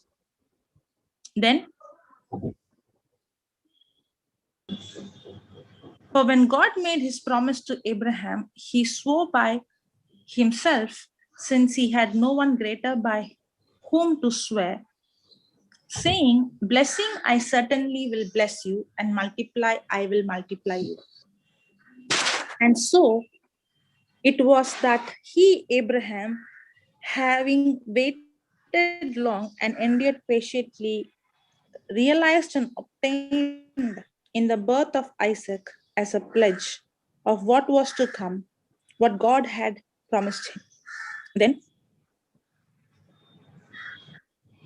men indeed swear by a greater than themselves, and with them in all dispute the oath taken for confirmation in final ending strife. Accordingly, God also, in the desire to show more convincing and beyond doubt. Now, why is that God has to take the oath? His promise itself is, his word itself is enough. God no need to prove his word, because what he speaks itself is truth. What he spoke itself is a law. What he spoke, he will not violate. He is faithful. Then why did God take an oath on what he has spoken? Because for us human, actually to tell God coming down to our level, for us human, we never keep our word. We are never faithful to what we speak. That's why if you see when somebody is taking a position or becoming a minister or becoming taking an important position, they take an oath, right? Yes. Now, why do you think they take an oath? Because for us human, it is a tendency for us to lie or speak something that is that we don't believe. So the oath is taken for a surety that there won't be any doubt. What I'm saying is correct. But for God, there is no need to take an oath. But still, he takes oath. Another way to say, he comes down to Abraham's level to make him understand that what he has promised, he is giving him guarantee. That's why he had to make a covenant. Because Abraham understands on those days they had covenant. Once they make a covenant between the two parties, that whatever they agreed upon, they have to abide by the covenant till death. Only death can separate the covenant. So God had to make a covenant. All these things he does to give. Why? What is the reason? Now see the 17th verse. The reason is, accordingly, God also in his desire to show more convincingly, he wants to convince him, to show him how sure he is about his promise.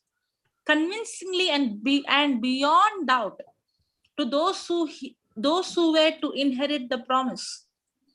He took an oath. Why? He gave the promise. Why? He want to make it so sure, so that he want to convince that Abraham will not have any doubt. It is not based on what Abraham did. It's a promise. It is based on what God has given. God did not die for me because I'm good. He died for me because he is good. That's why the Bible says he died even when I was a sinner. So what is his desire? His desire to show more convincing and beyond doubt to those who were to inherit the promise, the unchangeableness of his purpose and plan.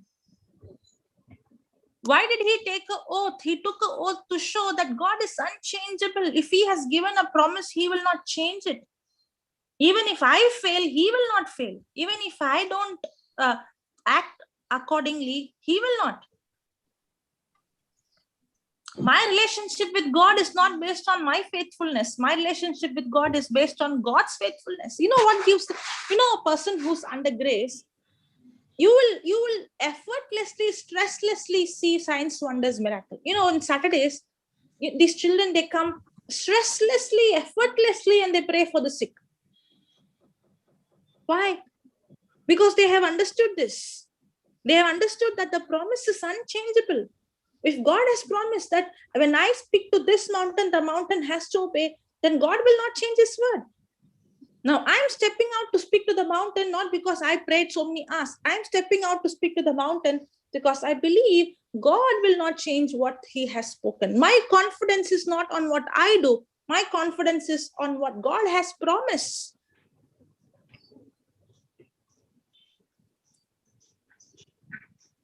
Now, are you understanding the oath? The reason is God wants to convince. His desire to show more convincingly and beyond doubt to those who are to inherit the promise, the unchangeableness of his purpose and plan, intervened, mediated with an oath.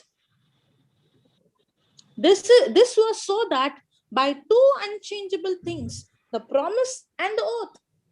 Why did he give a promise and he had taken oath also? Why? To make it so sure that if I have promised you, all that you have to do is to believe what I have said. If you believe what I said, then you will act on what I have promised you. That is works of faith. Under law, first I have to work and then God will bless me. Under grace, I have to believe in what he has promised. Now, when I believe in what I have promised, my action corresponds to my believing. My confidence is not based on what I do. My confidence is based on what Christ has accomplished for me. Praise God. If only you understand this, why I'm all the time taking this and preaching on this again and again, because this changed my life. This changed my life. When I go to Sri Lanka, when I go to Malaysia, they ask me in Malaysia, Sister Viranjani asked me, what are you going to preach? I would say, I don't know. And she's like, what? You don't know? I said, yeah, I don't know. What are you going to speak? What question are they? I remember Dr. Nimasha came to pick me from Sister Viranjani's place.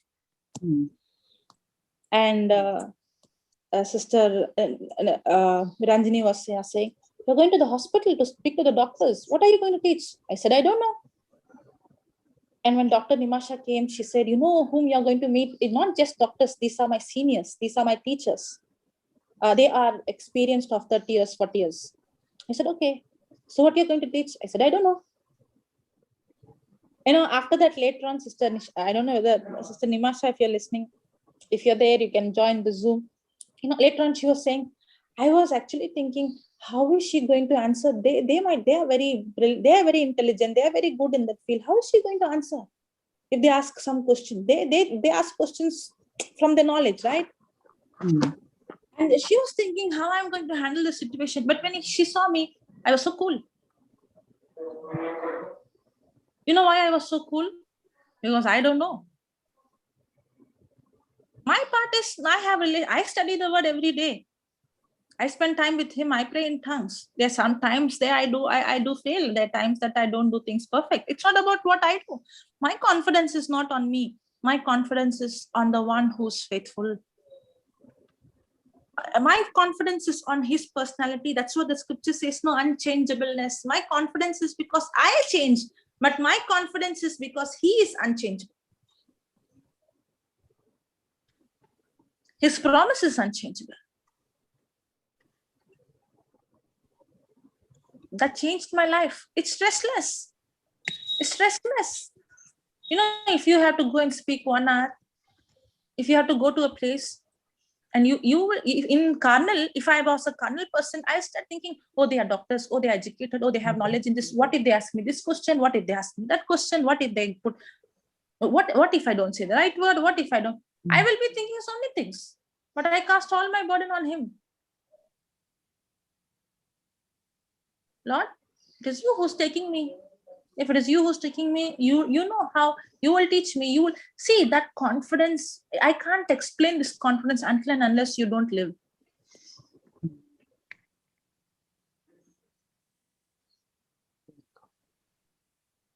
And that comes through relationship. And that comes through your time, the time you're spending. You're not spending time so that you perform something to get something from God. You are spending time because you want to know him more. It's out of love. Remember the example of the nurse and the mother. The same example. You're not doing it as a law. You're doing it out of love. When you go do it out of love, you go always beyond.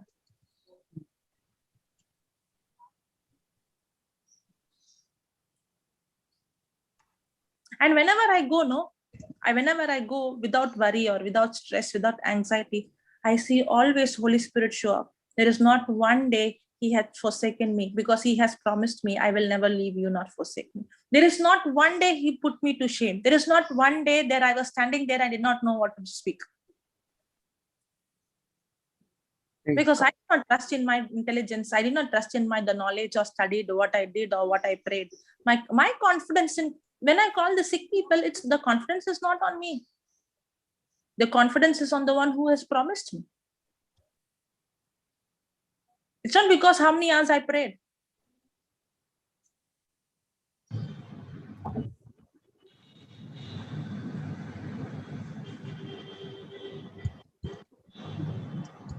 When you understand this grace, please, just listening to this teaching is not enough. You go and study.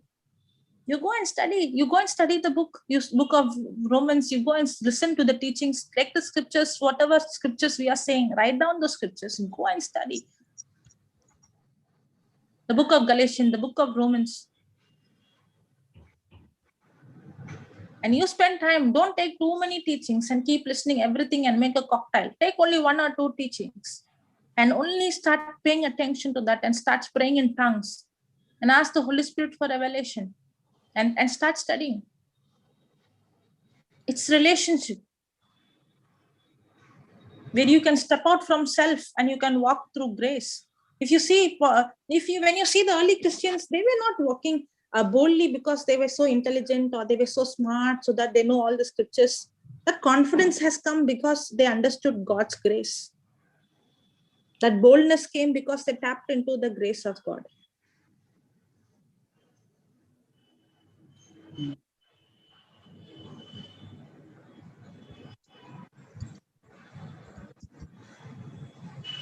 Thank you, Jesus. Praise the Lord. Praise the Lord. Sister Jocelyn. Yeah. Okay. There is this one part about the oath that I don't understand. This oath is actually talking about, like, which quote? Which oath is it that God is talking about here? This part I don't quite understand. Which quote? This part, this quote, which part, which quote? The oath, O-A-T-H, Oath. the oath. He is talking about, like, which oath? Like promise, I know what Jesus has done is all the promises, right? Like so every promise he has given, he has taken oath on those promises. How do I understand that? Because this part I didn't quite get. He has taken oath on himself. Have you seen children saying God promise, mother promise? What I'm saying is true. So he's taking an oath on himself and saying what he has promised. He is giving double assurance for every promise he has given. Through his word, you mean? Through the word, the written word itself is the oath, is it? Every promise of his, he's not only saying I'm giving a promise, but I'm also taken an oath on the promise. So 2 things, the promise and plus the promise he has given me, he has taken an oath on that. See, the reason why he's taking an oath, again and again, I'm saying don't get carried away on that. The reason is he's coming to Abraham and he's speaking in human language. He no need to take an oath, but he's speaking in human language. So for Abraham to say that what he has spoken, he has taken an oath on what he has spoken, that he will never, ever, ever change what he has promised. Oh, that one. Okay. Okay, referring to the Abraham, what he did with him. Okay, okay. Thank you. Thank you, Praise God. Jesus. Praise Thank God. you, Jesus.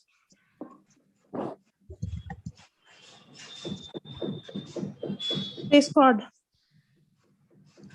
Thank you, Jesus. Thank you, Jesus. God.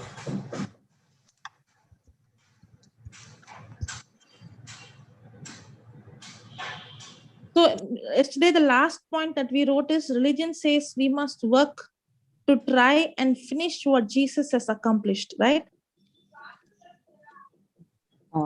But the only work remains for us is to enter into his rest. It is labor for us to resist what the world tells us and deliberately agree with what God says. Yes, yes. This is the last. That's the last one we wrote. Yes.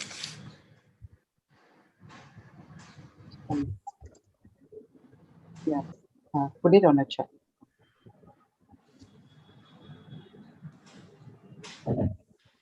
Praise God. Praise God. Thank you, Jesus. Thank you, Jesus. Can you put Deuteronomy 6, 10, 11, 12?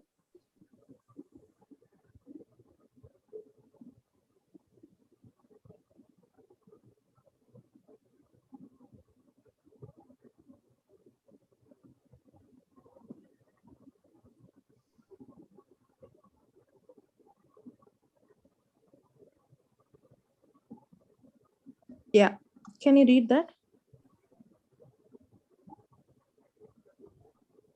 Okay.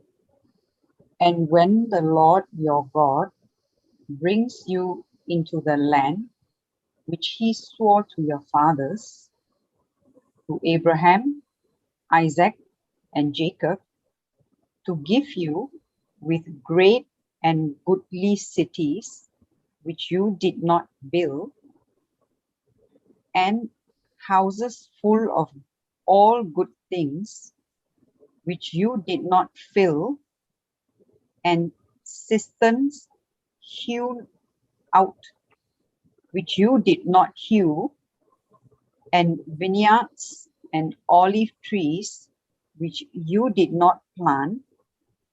And when you eat and are full, then beware, lest you forget the Lord, who brought you out of the land of Egypt, out of the house of, can you please scroll up, Brother Jude or Sister Marita? Thank you. I repeat, verse 12, then beware lest you forget the Lord, who brought you out of the land of Egypt, out of the house of bondage. Continue. Praise God. No, only till there. So that means we have to notice here the emphasis is on how all these things were a gift from God, correct? It's a gift from God. They did not build the cities or the houses. They did not dig the wells or plant the vineyard and the olive.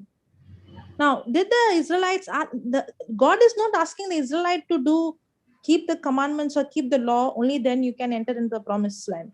He only is wanting them to believe. They didn't dig the wells or plant the vineyard or olive trees. The only thing they have to do is they needed to remember that all these things were gift from God. That's why it says, lest you forget the Lord. That is exactly what happens to us. When we have received everything as a gift through grace, we should not forget. They needed to remember that all these things were gift from God. In the same way, even though we work, you and I, even though we work, we need to remember it is the blessing from God that makes us prosperous. It is not we who caused our freedom or the economic system that allows us to have this great potential. No. These gifts and talents is not us. It's God who has given us these gifts and talent. We might develop them, But we cannot work efficiently if God has not blessed us. How many times we think, oh, my gift, my hard work, my performance. Do we have that? Or how many of us have this attitude? It's a gift from God. What if that gift was not there? What if that talent was not there? What if that your body did not have that strength? There's nothing you and I can boast.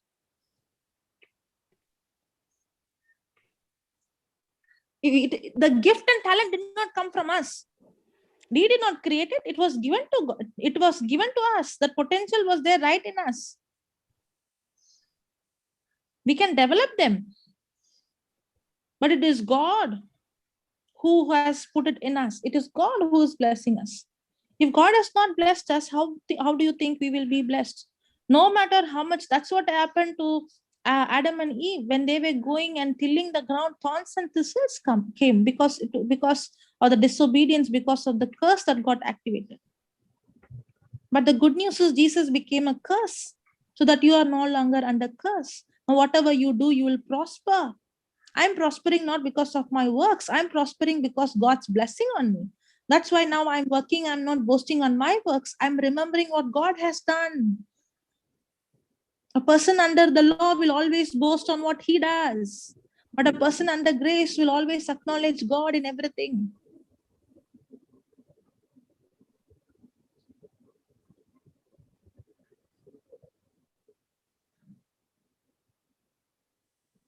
We have to remember that God is our source. He is our source. How do we keep ourselves dependent on God as our source?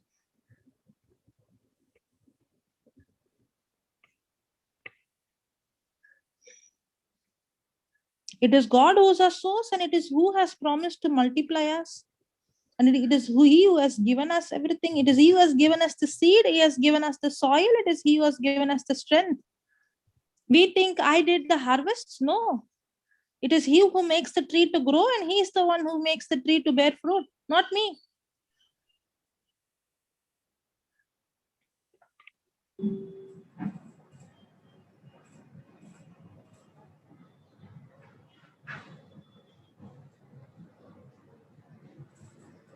Praise God. Thank you, Jesus. Thank you. Hallelujah. Hallelujah. That's why when you operate in grace, everything is effortless. You work, but it's not you.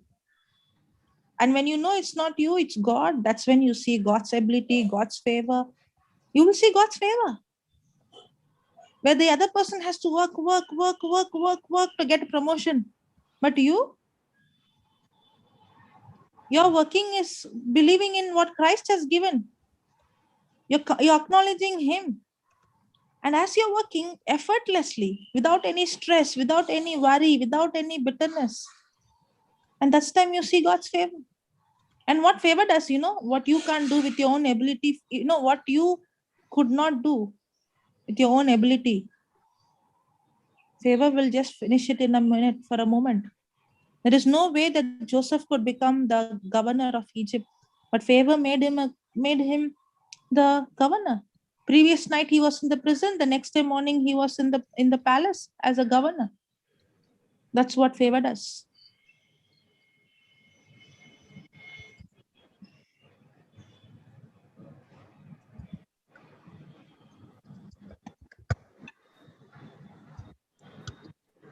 Praise God. Praise the Lord. Thank you, Jesus. Thank you, Jesus. So whenever we see the works of faith is when we agree with what God says. Our works of faith differs from works of the law. Because when I say works of law is based on self-effort. Self-effort. Yeah, Mildred. No, sister, I didn't say. No, I said Sister Jocelyn. Yeah, Noni, okay.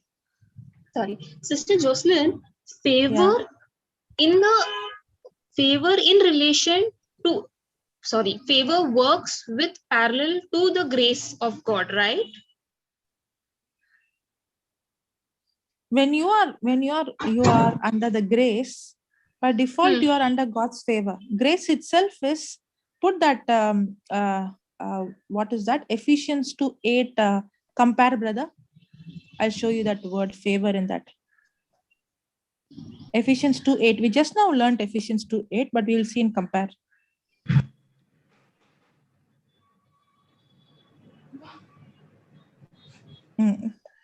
Come, see AMPC, read that. AMPC. For it is by, sorry. Yeah, read. For it is by free grace, God's unmerited favor, that you are saved. So that means the moment you are tapped into grace, you are under God's favor. Yes. Okay. So the moment you come out of self and the moment you believe, what grace is, what God has done for you. Faith is you believing in what He has done. The moment you believe what He has done, you will see whatever God has done will start operating in your life. That's favor. That's favor. Everything, yeah. So what favor does is, favor will bring into your life what you can't do with your self-effort your lifetime. Somebody might be using their self-effort, okay? And they might be coming to a big position using their self-effort. No God, only self-effort. My hard work, my talent, my gift. But what that self-effort would bring in your lifetime, favor will just bring in a minute. Yes. So there is like you will accomplish things that humanly you can never accomplish. Yes, by God's favor. By God's favor, yes.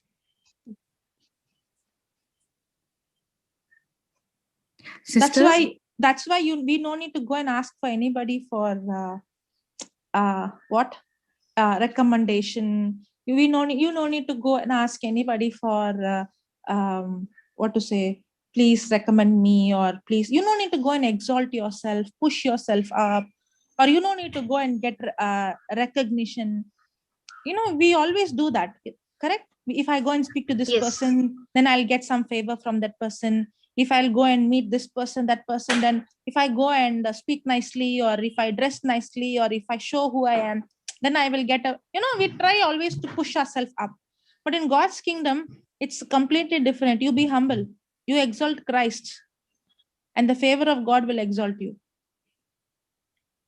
And this exaltation favors, okay, the Bible says God exalts the humble. The Bible says God honors the humble. Now that honor is very different. In pride, you will try to exalt yourself. When you're humble, it's not about you. You will exalt Christ. But then Christ will honor you. But even when God exalts you or gives you promotion, you will never take credit for what you are. Just like how Paul said. He never took credit. He said, I labor more than all, but that is of the grace of God, not because of what I do. Joseph never took credit. He said, it's God who will give you the answer for their dream. He never said, I will give you. I will. A person who's tapping into not God's, exalt oneself. You will not, because how you will not? It's not It's not just you're not exalting. It is God. You know that humanly you can't do that. If I'm preaching today, I can never say I'm preaching. I know if 1 second, if I'm cut off from God, I can't speak. There is nothing I can boast. It's God's favor that I got this. I got this opportunity to preach or to preach. Is nothing that of mine. Are you understanding? So what was the favor? Yes. He had a favor from the king to become a governor. That favor came because Joseph was tapping into grace. Grace means what? He believed what God promised him. So becoming a governor is a favor that he cannot achieve in his lifetime, but favor did it. Now, for example, for David, okay, there is no way that he could go and kill Goliath. So that he could be recognized by the king. But all that he did is he stepped out by faith. He had to step out. Whenever I believe, then there should be an action. He stepped out, but he had God's favor. So favor is something you try to reach or achieve with your own ability in your lifetime, but you can't. But when I tap into the grace of God and walk by faith, works of the faith, then favor will bring things into my life. For example, the Israelites, what was written, the house that you have not built, the well that you never dig, the olive vineyard that you never planted, all that they received. How? That is favor. If they have to go and dig the well and plant the vineyard and do all those things, it would have taken so many years for them. But they got it. How? Instantly. That was favor. So when you walk in grace, you also see God's favor. You will get things. You will get things in your life happening what others have to labor. Yes. Are you understanding? Others will be laboring for 40, 50 years. For you, effortlessly, you will see promotion or you will see favor in your life. Things will happen instantly. That's favor. Yes. Yes, now I understood. Like I was confusing favor with promise, but no, they are two different things. Because you have the promise and because you believe in the promise, now you see God's favor in your life. Favor. What is favor? Favor is what a person cannot accomplish in his lifetime will be accomplished in a minute, in a moment.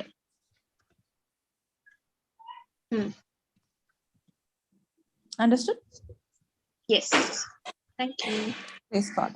Thank you, Jesus. Yeah, somebody else was also saying something. I heard somebody's voice. Yes, sister. Shanta. Yeah, sister. Sister, can we say both grace and favor are the same? Because of his grace, I see God's favor. Now, okay. Grace is what God has already accomplished for me. Yes. Okay. He has already healed me. He has already delivered me. He has already blessed me. He has already anointed me. That is grace. Okay. Now, when I believe in what he has done for me, I see God's grace manifesting. When I see God's grace manifesting, that's when I start seeing the favor of God. Favor means, again, that's what I was telling. This is the same question she also had. Favor is what I cannot accomplish in my lifetime. Favor will bring it in a minute in my life. That is favor. Okay. Have you gone to somebody and asked, can you do me a favor? You would have gone, maybe there is maybe you're trying to go into a college. Okay. And there is a teacher who's your relative. So you are going and asking, can you do a favor? And then that teacher is pushing your application in the front. Okay. Now, if the teacher was not there, will your application go in the first? No. No. It will only come when your turn comes. But because you had a favor, you bypassed and you went in the front. Correct? Yes. Correct? In the same way, in the kingdom of God, you no need to go and push yourself. No. Under grace, you don't need to go and push yourself. You have God's favor, where God can change things for you and give things for you which you cannot accomplish with your own strength. What you might be doing for 30 years, God will give it to you in a minute. That is favor. Did you understand, Sister Shanta? Yes, sister. Yes, sister. Yeah, Sister Cliffa. Yeah. Praise the Lord, sister. Praise the Lord, sister. Sister, I wanted to give one testimony related to this favor. Favor, yeah. Last Wednesday, okay, one incident happened, and I will just explain that. We had one process, we had to follow it strictly, and that process was basically an approval of one higher authority before proceeding any order. And basically the purchase request comes to me it should come to me along with this approval. And one of my subordinate did not notice that it did not, from one of the department, it did not come with his approval. And she processed it. And even I did not notice, I also overlooked. Last Wednesday, one email came with one more request to process. And this higher authority noticed that email and he asked me, how come this order is processed without my approval?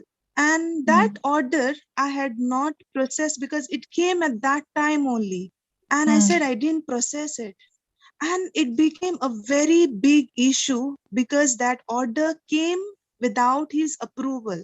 So I didn't process it. Then I realized that many orders, such orders I processed from one of the department without his approval. And I was like, oh, and I can't just let it go because I know it is wrong. And I told that department, see, we have processed several orders. It wasn't with his approval. We missed that process. In fact, the department had to take that approval and give it to me. So I told him, see, that it came from you without the approval. Now we need to take his approval. And now even they know they can't just take it to him because he will see the date. If he see the date, he will even ask me, why did I process it? And only one scripture came to me at that time, Isaiah 45 verse 2 and 3, that I will go and level the mountain. I will go before you and level the mountain. I will break the doors of bronze and cast down the bars of iron. And I said, Lord, I did a mistake. And I just kept on confessing this scripture. Wednesday went by, Thursday came. Now even my subordinate is wondering how the weekend will pass by if he did not approve it on Thursday, because the orders are in the system. And I was at peace, I was at rest, because I said, Lord, I did a mistake, but I know you are doing for me. You are working for me. And suddenly I got a call on Thursday, and that too from him. And he's telling me, I approved those requests. Normally on Thursday, and normally on any other day, we don't get him in the office. And that day, he went to that department and he approved those orders. And he gave a call saying that I approved it without even a question, which is humanly impossible, sister, I'm telling you. Because I'm working here for years, which never happened. And I know when I looked at Jesus, I said, Lord, That's I God's know and I favor. know it is you. It is you who have done it for me. I know and I know. Even my colleague, she came to me and she asked, how is it possible? And then I told her, this is what the scripture I was confessing. Because I know and I know my God have done it for me. It never Amen. ever happened that without saying a word and not even a question, sister, not even a question, he asked me. Praise God. Praise God. Amen. Amen. And that is God's favor. Yes. What I And cannot all the accomplish, time as you I are teaching, I am laughing and I'm saying, Lord, it is all what you are saying. No, what you did it for me. Praise God. Praise God. How the same Sister Cliffa was 2 months ago, I think, 1 month or 2 months ago. So scared to come and speak. Heart was so heavy. If we say that, I should go and listen to that clip, how you spoke. I forget, because I feel like that was a different person only. God restored everything in my life, sister. Whatever was lost, Jesus have restored everything in my life. Praise God. Now you know, now when you are experienced, you know it's not your works, no? Very It's not true. because of It's not time. at all me. I can't stand without Jesus in me. Exactly. I can't. If anytime, even in any meeting, if I think that it's me who's talking, suddenly I don't know, I stop. When I know and I know it is Jesus who is in me, it goes fluently. Exactly. That's when you step out by faith, you see Holy Spirit taking control. People will see, that's what people will see. Hey, this is not you. This is not you. They will even recognize how, wow. I don't know how to say, when the master saw, when the Egyptian master saw Joseph, it says that he recognized that the Lord was with Joseph. Why? Because the Egyptian master recognized this is not humanly possible. It is God who is with him and doing through him. That's why in Genesis 39, you see that the master saw that the Lord was with Joseph. People will see the Lord. It is not us. It is he who's causing us to be blessed. It is he who's causing this favor. It is he who's giving us the wisdom. It is he. And when people see, they will recognize this is not humanly possible. They will recognize God. They will see God. That's what happens when we walk by grace. Not with our ability. Even though Egyptian master was not worshipping the true God, he still saw God was with Joseph.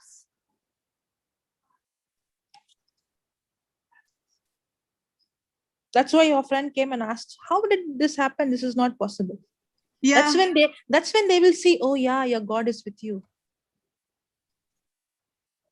They can't deny the presence of God in you. No. Actually, we think preaching the gospel means we have to go and we have to force people, we have to tell them, we have to convince them. No. If you walk by faith and if you tap into the grace, and when God's favor is manifested in your life, you no need even to go and work hard to convince somebody. They will see with their eyes and they will recognize the presence of God in your life.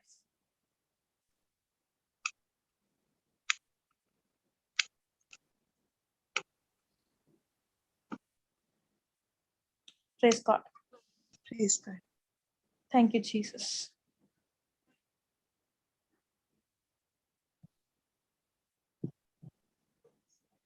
So anybody else? Anything else to add?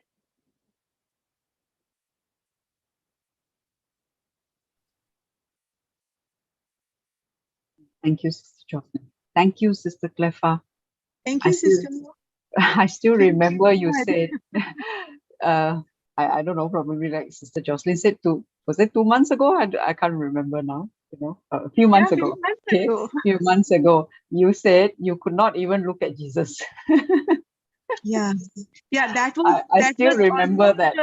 that was almost a year. But as I started listening, as I started getting the teachings on strongholds and all that, there I understood exactly what Sister Jocelyn was saying yesterday. The thoughts which was coming in, which was flowing in, I was thinking that it's me, and I was getting tormented. Actually, it's like, how come it's me? How come it's me? Then as I heard the teaching on the stronghold from Sister Jocelyn, I got a freedom. I can't explain what kind of freedom it was, but it was immense freedom I got. Praise Yeah. God, praise God. So Yeah. anyone going through depression, I would suggest to listen to that teaching and then go to the Stronghold. teaching on depression, because that stronghold, first of all, if we understand what is the war which is going in the mind, then we know how to handle it. How to, not we actually, but with the grace of God and the Holy Spirit. But first of all, I was not knowing that the war was going on in the mind. I wasn't aware. I was only thinking that it's me, and how can I think? How can I think? It was that kind of thoughts. And I was, in fact, yesterday, how Sister Jocelyn was saying, like, I was conversing with those thoughts, with the enemy, more and more. I was allowing it because I was meditating on it, pondering on it, unknowingly, that I'm allowing the enemy more and more in my life and in the different areas to enter.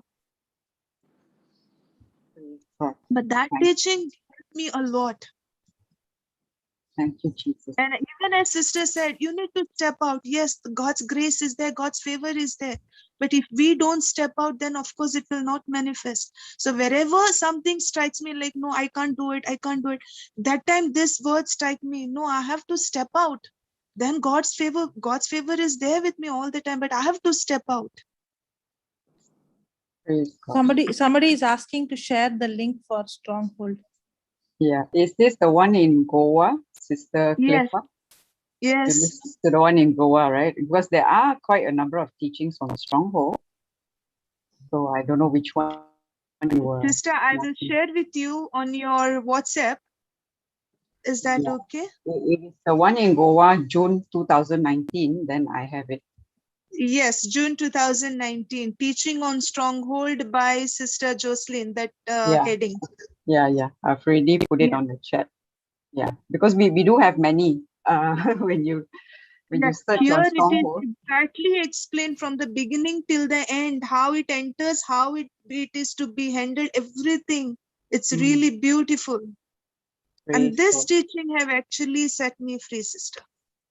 Only one teaching, or was it a series? Initially, the spirit of Mammon. There I understood that there is some other spirit which talks to us. I never knew that there is somebody else also who speaks to us.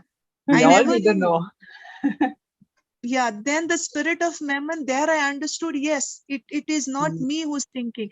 But then the moment the teaching on stronghold came, there I understood that it is what I have built up. It is not that enemy who's doing it. It is I who allowed him first. And Yes. then I'm pondering over it.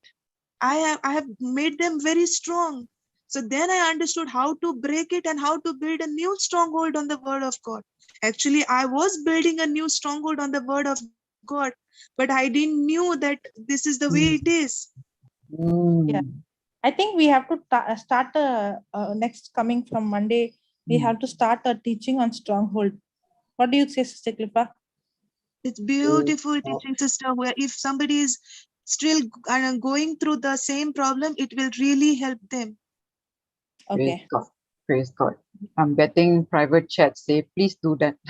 You know, sister, I Praise had God. gone through this problem for more than 10, 11 years, which I never knew that it is till I got this teaching on stronghold.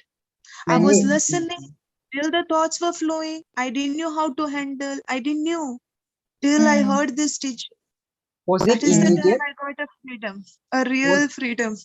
Praise God. Was it immediate? Like when you listen to the stronghold teaching, how long it took before? No, but that smile came immediately because Even that sister from Ireland, no? when I heard that teaching, there was a big smile because I saw, oh my God, this is what it is I'm going through. I So heard it n number of times, and even the lady working at home, she's telling me, how long are you listening the same teaching? What to tell her? So hers, probably she had some strongholds also broken. She would have not understood maybe English. She understands English? Your No, she caretaker? don't. She understands, but a little. So I could not explain to her why I'm listening to it, but that is a real freedom I got, sister. But you can teach her the same in her language. I do. Even then, you know, sister, she always says one thing. I understood how to pray and what is prayer after coming at our house. And she listens. She listened to the Hindi preaching. Good. Because, Konkani, she's not getting that much, but then Hindi, she's like, this is very much, I can understand. Florita is teaching in Hindi. Sister Florita, yes. She's listening to that teaching. Okay, good. Yeah. Praise God. And anyone I'm coming across who is into depression, or, you know, sister, I'm able to explain to them exactly like how you have explained in this teaching. And the first teaching, what I sent to them is this, and then the teaching on depression. Okay. Because first of all, we need to understand that there is a war going on. So before that, first I tell them, listen to this, then go to this. Understand? Praise God. Okay. We will start this coming week from Monday. Praise God. Praise God. Thank you, Sister Cliffa. My beautiful topic. Thank you. Yeah, beautiful topic of my life, really. This is the topic which have set me free, sister. This teaching. Amen. Praise God. You must have done a lot of notes on that then. Yeah, you know, I can actually speak on that teaching. Praise God. Praise God. So you come and share, yeah?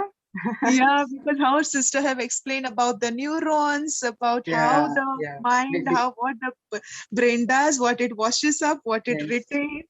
Yes, so you can actually share your own life testimony, you know, when Sister Jocelyn teaches, you know, because testimony helps us to understand better how it actually applies in your life. Yeah.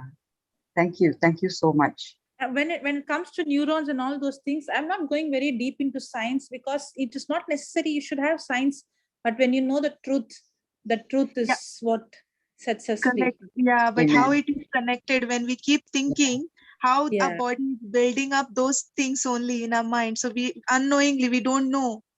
Correct. We Correct. think you can just wipe it off in a second. Yeah. That I was just thinking over it, and in a second I can just take it off. But we don't know inside what is happening. It is building up.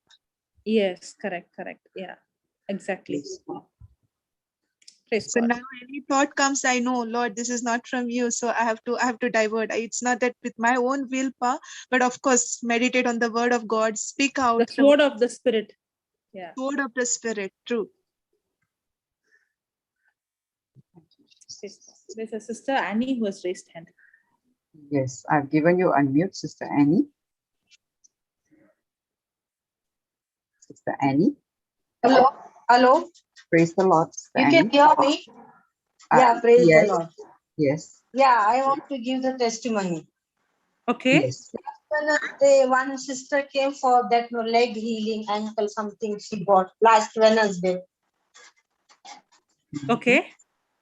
Yeah, then Sister Mildred prayed, and again Sister Jocelyn prayed from the vertebra and all. No. Then Okay. another brother and another brother came and he told me, listening to that, he got healed. Yes. Yes. That day Yes. only. Yeah. Yeah. Yes. Then I was still telling to my, hey, you are also got pain, you are also got healed. Like that I told, no, then mine also I got healed. I Praise had God. like left side, no, I don't know how, when sleeping or when stretching, I was like so much pain was there. Then I was listening to this, no. Then I was listening mostly, no, when healing doing, I listen. Not healing doing, I listen. Then healing, I want Your to focus, learn, no, how your to. focus is not that you have to get the healing. Your focus is you want to know Jesus more. Correct? Yes, yes. Hmm. Then I was listening. I was not thinking about, but then I thought, hey, what you are doing? See, you are also have pain. You are also healed. Like that, it came to me, and yeah, I got healed. Then that pain Holy gone. Spirit, Like from Holy when, Spirit, how the Holy Spirit speaks. That's how. So it is yes, not it didn't come to you. Holy Spirit spoke to you and he said, even you are healed, check. yes, And that's when yes, you yes. Thank you, Jesus. Praise you, Jesus. So I wanted to give testimony from so many days. Then I thought, no, I will forget. No, date I forgot. Today I will tell. I can tell. No, last Wednesday it was. So I called. Yes. Thank you, sister. Thank you so much for testifying, because there are so many people when they're not coming on Zoom or they're not on the panel, but as we are speaking live, it's not like the person who's there. See, for example, someone coming with back pain, it's not just that person. There's so many of them getting, you came and testified, but there are many who has not testified. There are many that as they watch the healing, not only live, even when they are watching it later on, they are seeing the same healing session. Sometimes the message is I prayed for the back, but the person is saying I got healed of the leg. Some person is saying I got healed of the hand, not the same part also. But there is how to say, when we open our mouth and speak that word, Holy Spirit is just waiting to take that word and bring manifestation. Mine was not like that. I don't know also exactly where it is paining, because it was paining so badly. Then I was listening, and I was so engrossed in listening, I forgot about my pain. Then that person came and told me, listening to this, I got healed. Then I told myself, no, oh, you are also healed. Yeah, Holy Spirit, reminded me. Yes. Praise God. Thank you, Jesus. Praise Thank you, sister. Yes. Okay. Yeah, God okay. bless. Okay, bye. Thank you, Sister Annie. Praise the Lord. Thank you. Praise the Lord. Thank you, Jesus. Thank you, Jesus. Okay. Praise the Lord. Thank you, Father. Thank you, Jesus. Thank you, Holy Spirit. So I enjoyed today. Praise God. It's nice when everybody comes and share. Yes, yes. When they come and Yeah. share and they open up and speak. We can learn more when you Yes. come and discuss and Yes. when we learn together. Praise God. Praise God. Sister, I think Sister Angelique. Angelique. Okay, I've Yeah. given you unmute, sister. Praise Sister God. Jessie, Praise the Lord, sister. praise the Lord. This is Sister? Angelique, right? Yes, yes, yes. Praise Sister, God. please share me the notes because I missed out here and there. I have sent you- my mobile number. Can So you please whatever send me a notes- WhatsApp if you don't mind? Because I can't see from my mobile. Okay. Yeah, Oh. you please Hello, do Sister send me a Jocelyn. WhatsApp. Yeah. Hello, sister. Thank you. Praise Jesus. How are you? Blessed by God's grace. Praise God. Praise We are God. all in God's favor and God's grace. We're all Amen. sailing in the same boat. That's so nice. Praise God. Thank you, Amen. Jesus. Praise God. Praise God. Okay, sister. So this is your number, Yeah. Sister Jessie? Yes, On yes, Yeah, yes. on the screen. Correct. On Yes, the yes, screen. that's her Yeah, number. yeah. 601-637-48978. 978. Correct. Okay, Because fine, I'm unable to respond on the phone. Yeah. So you Okay, can send fine. me Done, a WhatsApp. Yes. Thank done. you. You Thank have you to so put much. you have to put a plus before, huh? Plus 601, right? Correct. As you Correct. see it on the screen, that is how you key in. Okay. Exactly the same. Yes. Okay, Thank you. fine. Praise Yeah. God. Bye. Praise God. Thank you. Thank you, Jesus. Thank you, Welcome. sister. Thank you, Jesus. Okay. Praise Sister, Shall we? Yeah. sister, I want to share one testimony. Yes. Can I? Yes. Yeah. Praise Just excuse me. I will just mute myself, but I'll be listening. But I'm having a Okay. small work. Y'all can continue, okay? But I'm listening. Okay. Yes. Okay, sister. Praise God. Praise Go God. ahead, Sister Sister Jessie, Shanta. can I? Yes. Please go ahead, Sister Shanta. Sister, recently on Sunday, Mhm. my friend's grandmother, she cannot hear properly. Yes. Whenever someone used to say, they have to say in a loud voice. So that day I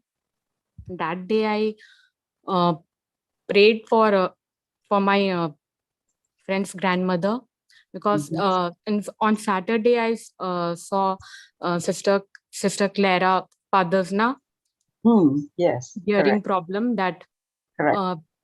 that I saw, and on Sunday I prayed, and praise God, now she can hear properly. Praise God. Praise God. Praise God. Praise God. See, Sister Jessie, I'm very happy that how the good news is how they are learning and they are practicing. Amen. They're doing Amen. what we are doing. That is what gives us joy. Wonderful. Praise God. Thank you, Praise sisters. God. Praise God. Thank you. Thank you, Sister. Shanta. And sister, Praise God. one more, my friend's grandmother, she's that time she's having pain, back pain and leg pain, because she slipped, and because of that, 4-5 months it was paining very badly, and she did not tell to anyone. But that day, I prayed for the back pain also and leg pain, and I told that check the pain. Yes. So my friend's grandmother, she checked, and she was very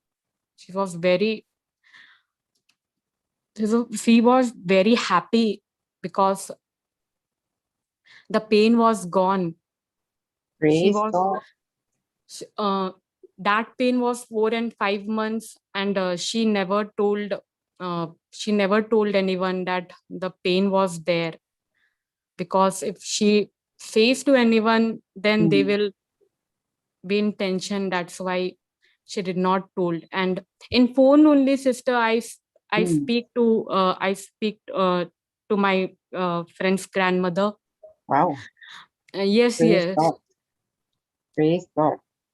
because So when I'm going before when I'm going to her house and speaking, I have to speak little louder, and all the members, they are speaking little louder, but now I'm speak that day I speak to her in phone and she was speaking to me. praise God. So she can hear now. Yes, sister. Praise God. Thank you, Jesus. Praise God. Wonderful. Thank you, Sister Shanta. So you're reaching out wherever you see. That's the good. This is the gift of technology that God has given us. We can reach out to anybody, anywhere. There's no boundary. You have a phone, you can call the person from anywhere in the world and you can minister. Truly wonderful. Thank you, Jesus. Thank Yes, you. sister, and also gave the teaching also, because my my friend's grandmother, she only knows Hindi, so you can share Sister Florita's teaching, right? Yes. Yeah. So I sent that teaching and I told that, listen, because before also my friends, she had a problem and something was going on. So that time I gave her that teaching, godly marriage. So she when she listened that teaching, she was very happy, and because how Papa teaches us now, sister. Yes. Oh, I love godly marriage. This teaching, it's for everyone. I would say, it's not limited. It's not just for couples. Yes. Especially the younger people who are intending to get married. I think this teaching is simply amazing. It's before getting into anything, listen to this teaching and your life will truly change when you apply the teaching. It's not just listening, but applying it. Yes. We can listen but not apply. Yes. Applying is what makes the difference. And I truly recommend this teaching. And in fact, Papa is actually doing a godly marriage series. She's teaching that in Happy Family right now. Yeah, so those who are English speaking, so you can even share with them the link to Happy Family channel. Praise God. Praise God. Thank you, Sister Shanta. Thank you, Sister Jessie. Thank you, Sister Jocelyn. Praise God. Thank you, Jesus. Hallelujah. Anyone else would like to share? Praise God. Thank you, sister. Thank you. Praise God. Anyone else? Praise God. Brother Jude, are you there? Thank you, Jesus. Yeah, I'm here only, doing some work. Yes. So Sister Shanta comes for Hindi class. Yeah. She mentioned last time, right? She goes for Sister Florita's class. And yep, she's sharing the teaching. So everyone listen, do it the same thing, then you will see the manifestation. Amen. Thank you, Jesus. Praise God. Praise God.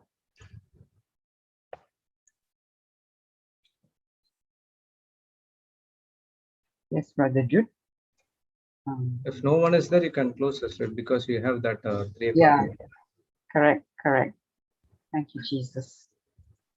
Okay, if there's nobody, Yes. Praise God. Thank you, Jesus. Hallelujah. In the name of the Father, and of the Son, and of the Holy Spirit. Amen. Daddy, we thank you. Daddy, thank you, Jesus. Thank you, Holy Spirit. Thank you, we praise you. Thank you for your wonderful, wonderful teaching, sharing, and we see now you have raised up so many warriors in each one of us. is a warrior, because that is what we are created for. As we saw, we were created for good work, and that is our identity in Christ. We were not created just to live by in this world. We were all created for a greater purpose, and that is your calling for us. That is your assignment for us.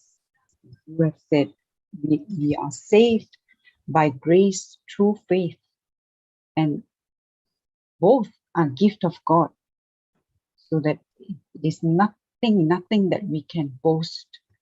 As we saw in the scripture, it is not our work, any good achievement.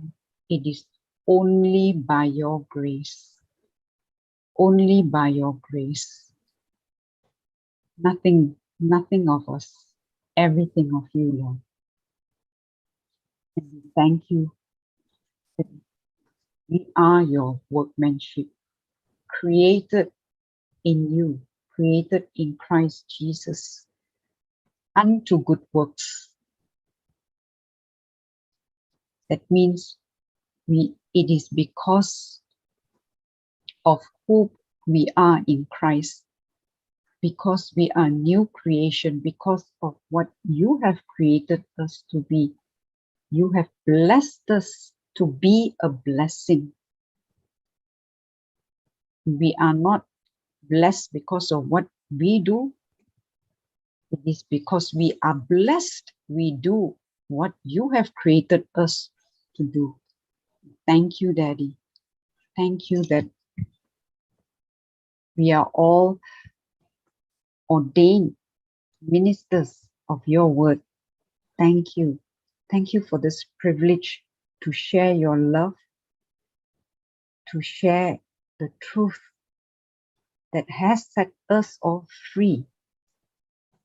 Thank you. Thank you, Jesus.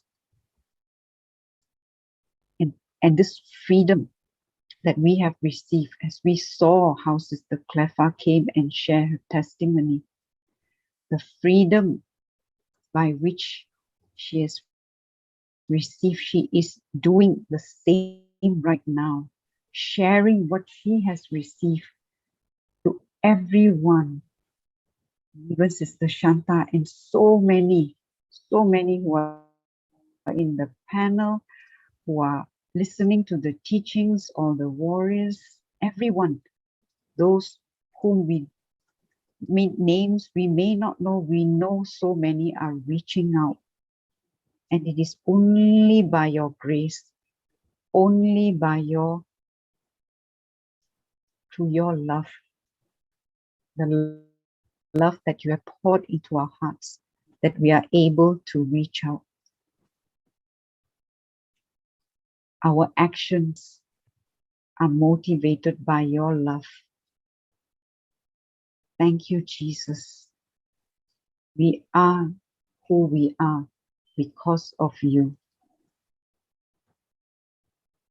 I am what I am by the grace of God, and I do what I do for the glory of God. Yes, Lord. Thank you. Thank you for this truth that has set us free. Thank you for all the treasures that you have given us. Praise God. Thank you, Jesus. Yes. Hallelujah. Thank you, Jesus. Praise you, Jesus.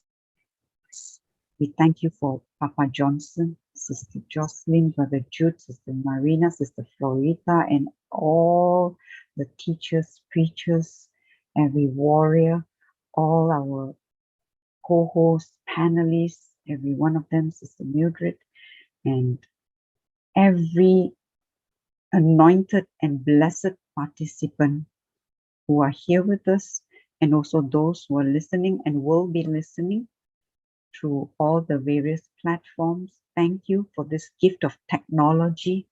We truly, truly appreciate, Daddy. It is you.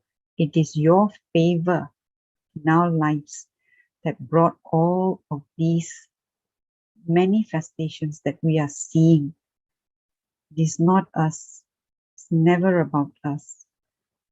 It's all about you. And thank you that we make it all about you. Let us all make it all about God. Nothing of our own. Everything of you, Jesus. We thank you. We praise you. We bless your holy name. In the mighty and glorious name of Jesus, we pray. Amen, amen, and amen. In the name of the Father, and of the Son, and of the Holy Spirit. Amen. Thank you, Jesus. Praise you, Jesus. Hallelujah. Praise the Lord. Thank you, brothers and sisters. Thank you for your time, and all the teachings are same. 3 o'clock, the same channel we have Malaysia teaching, so you can join. Okay, praise God. Thank you all. God bless you. The meeting will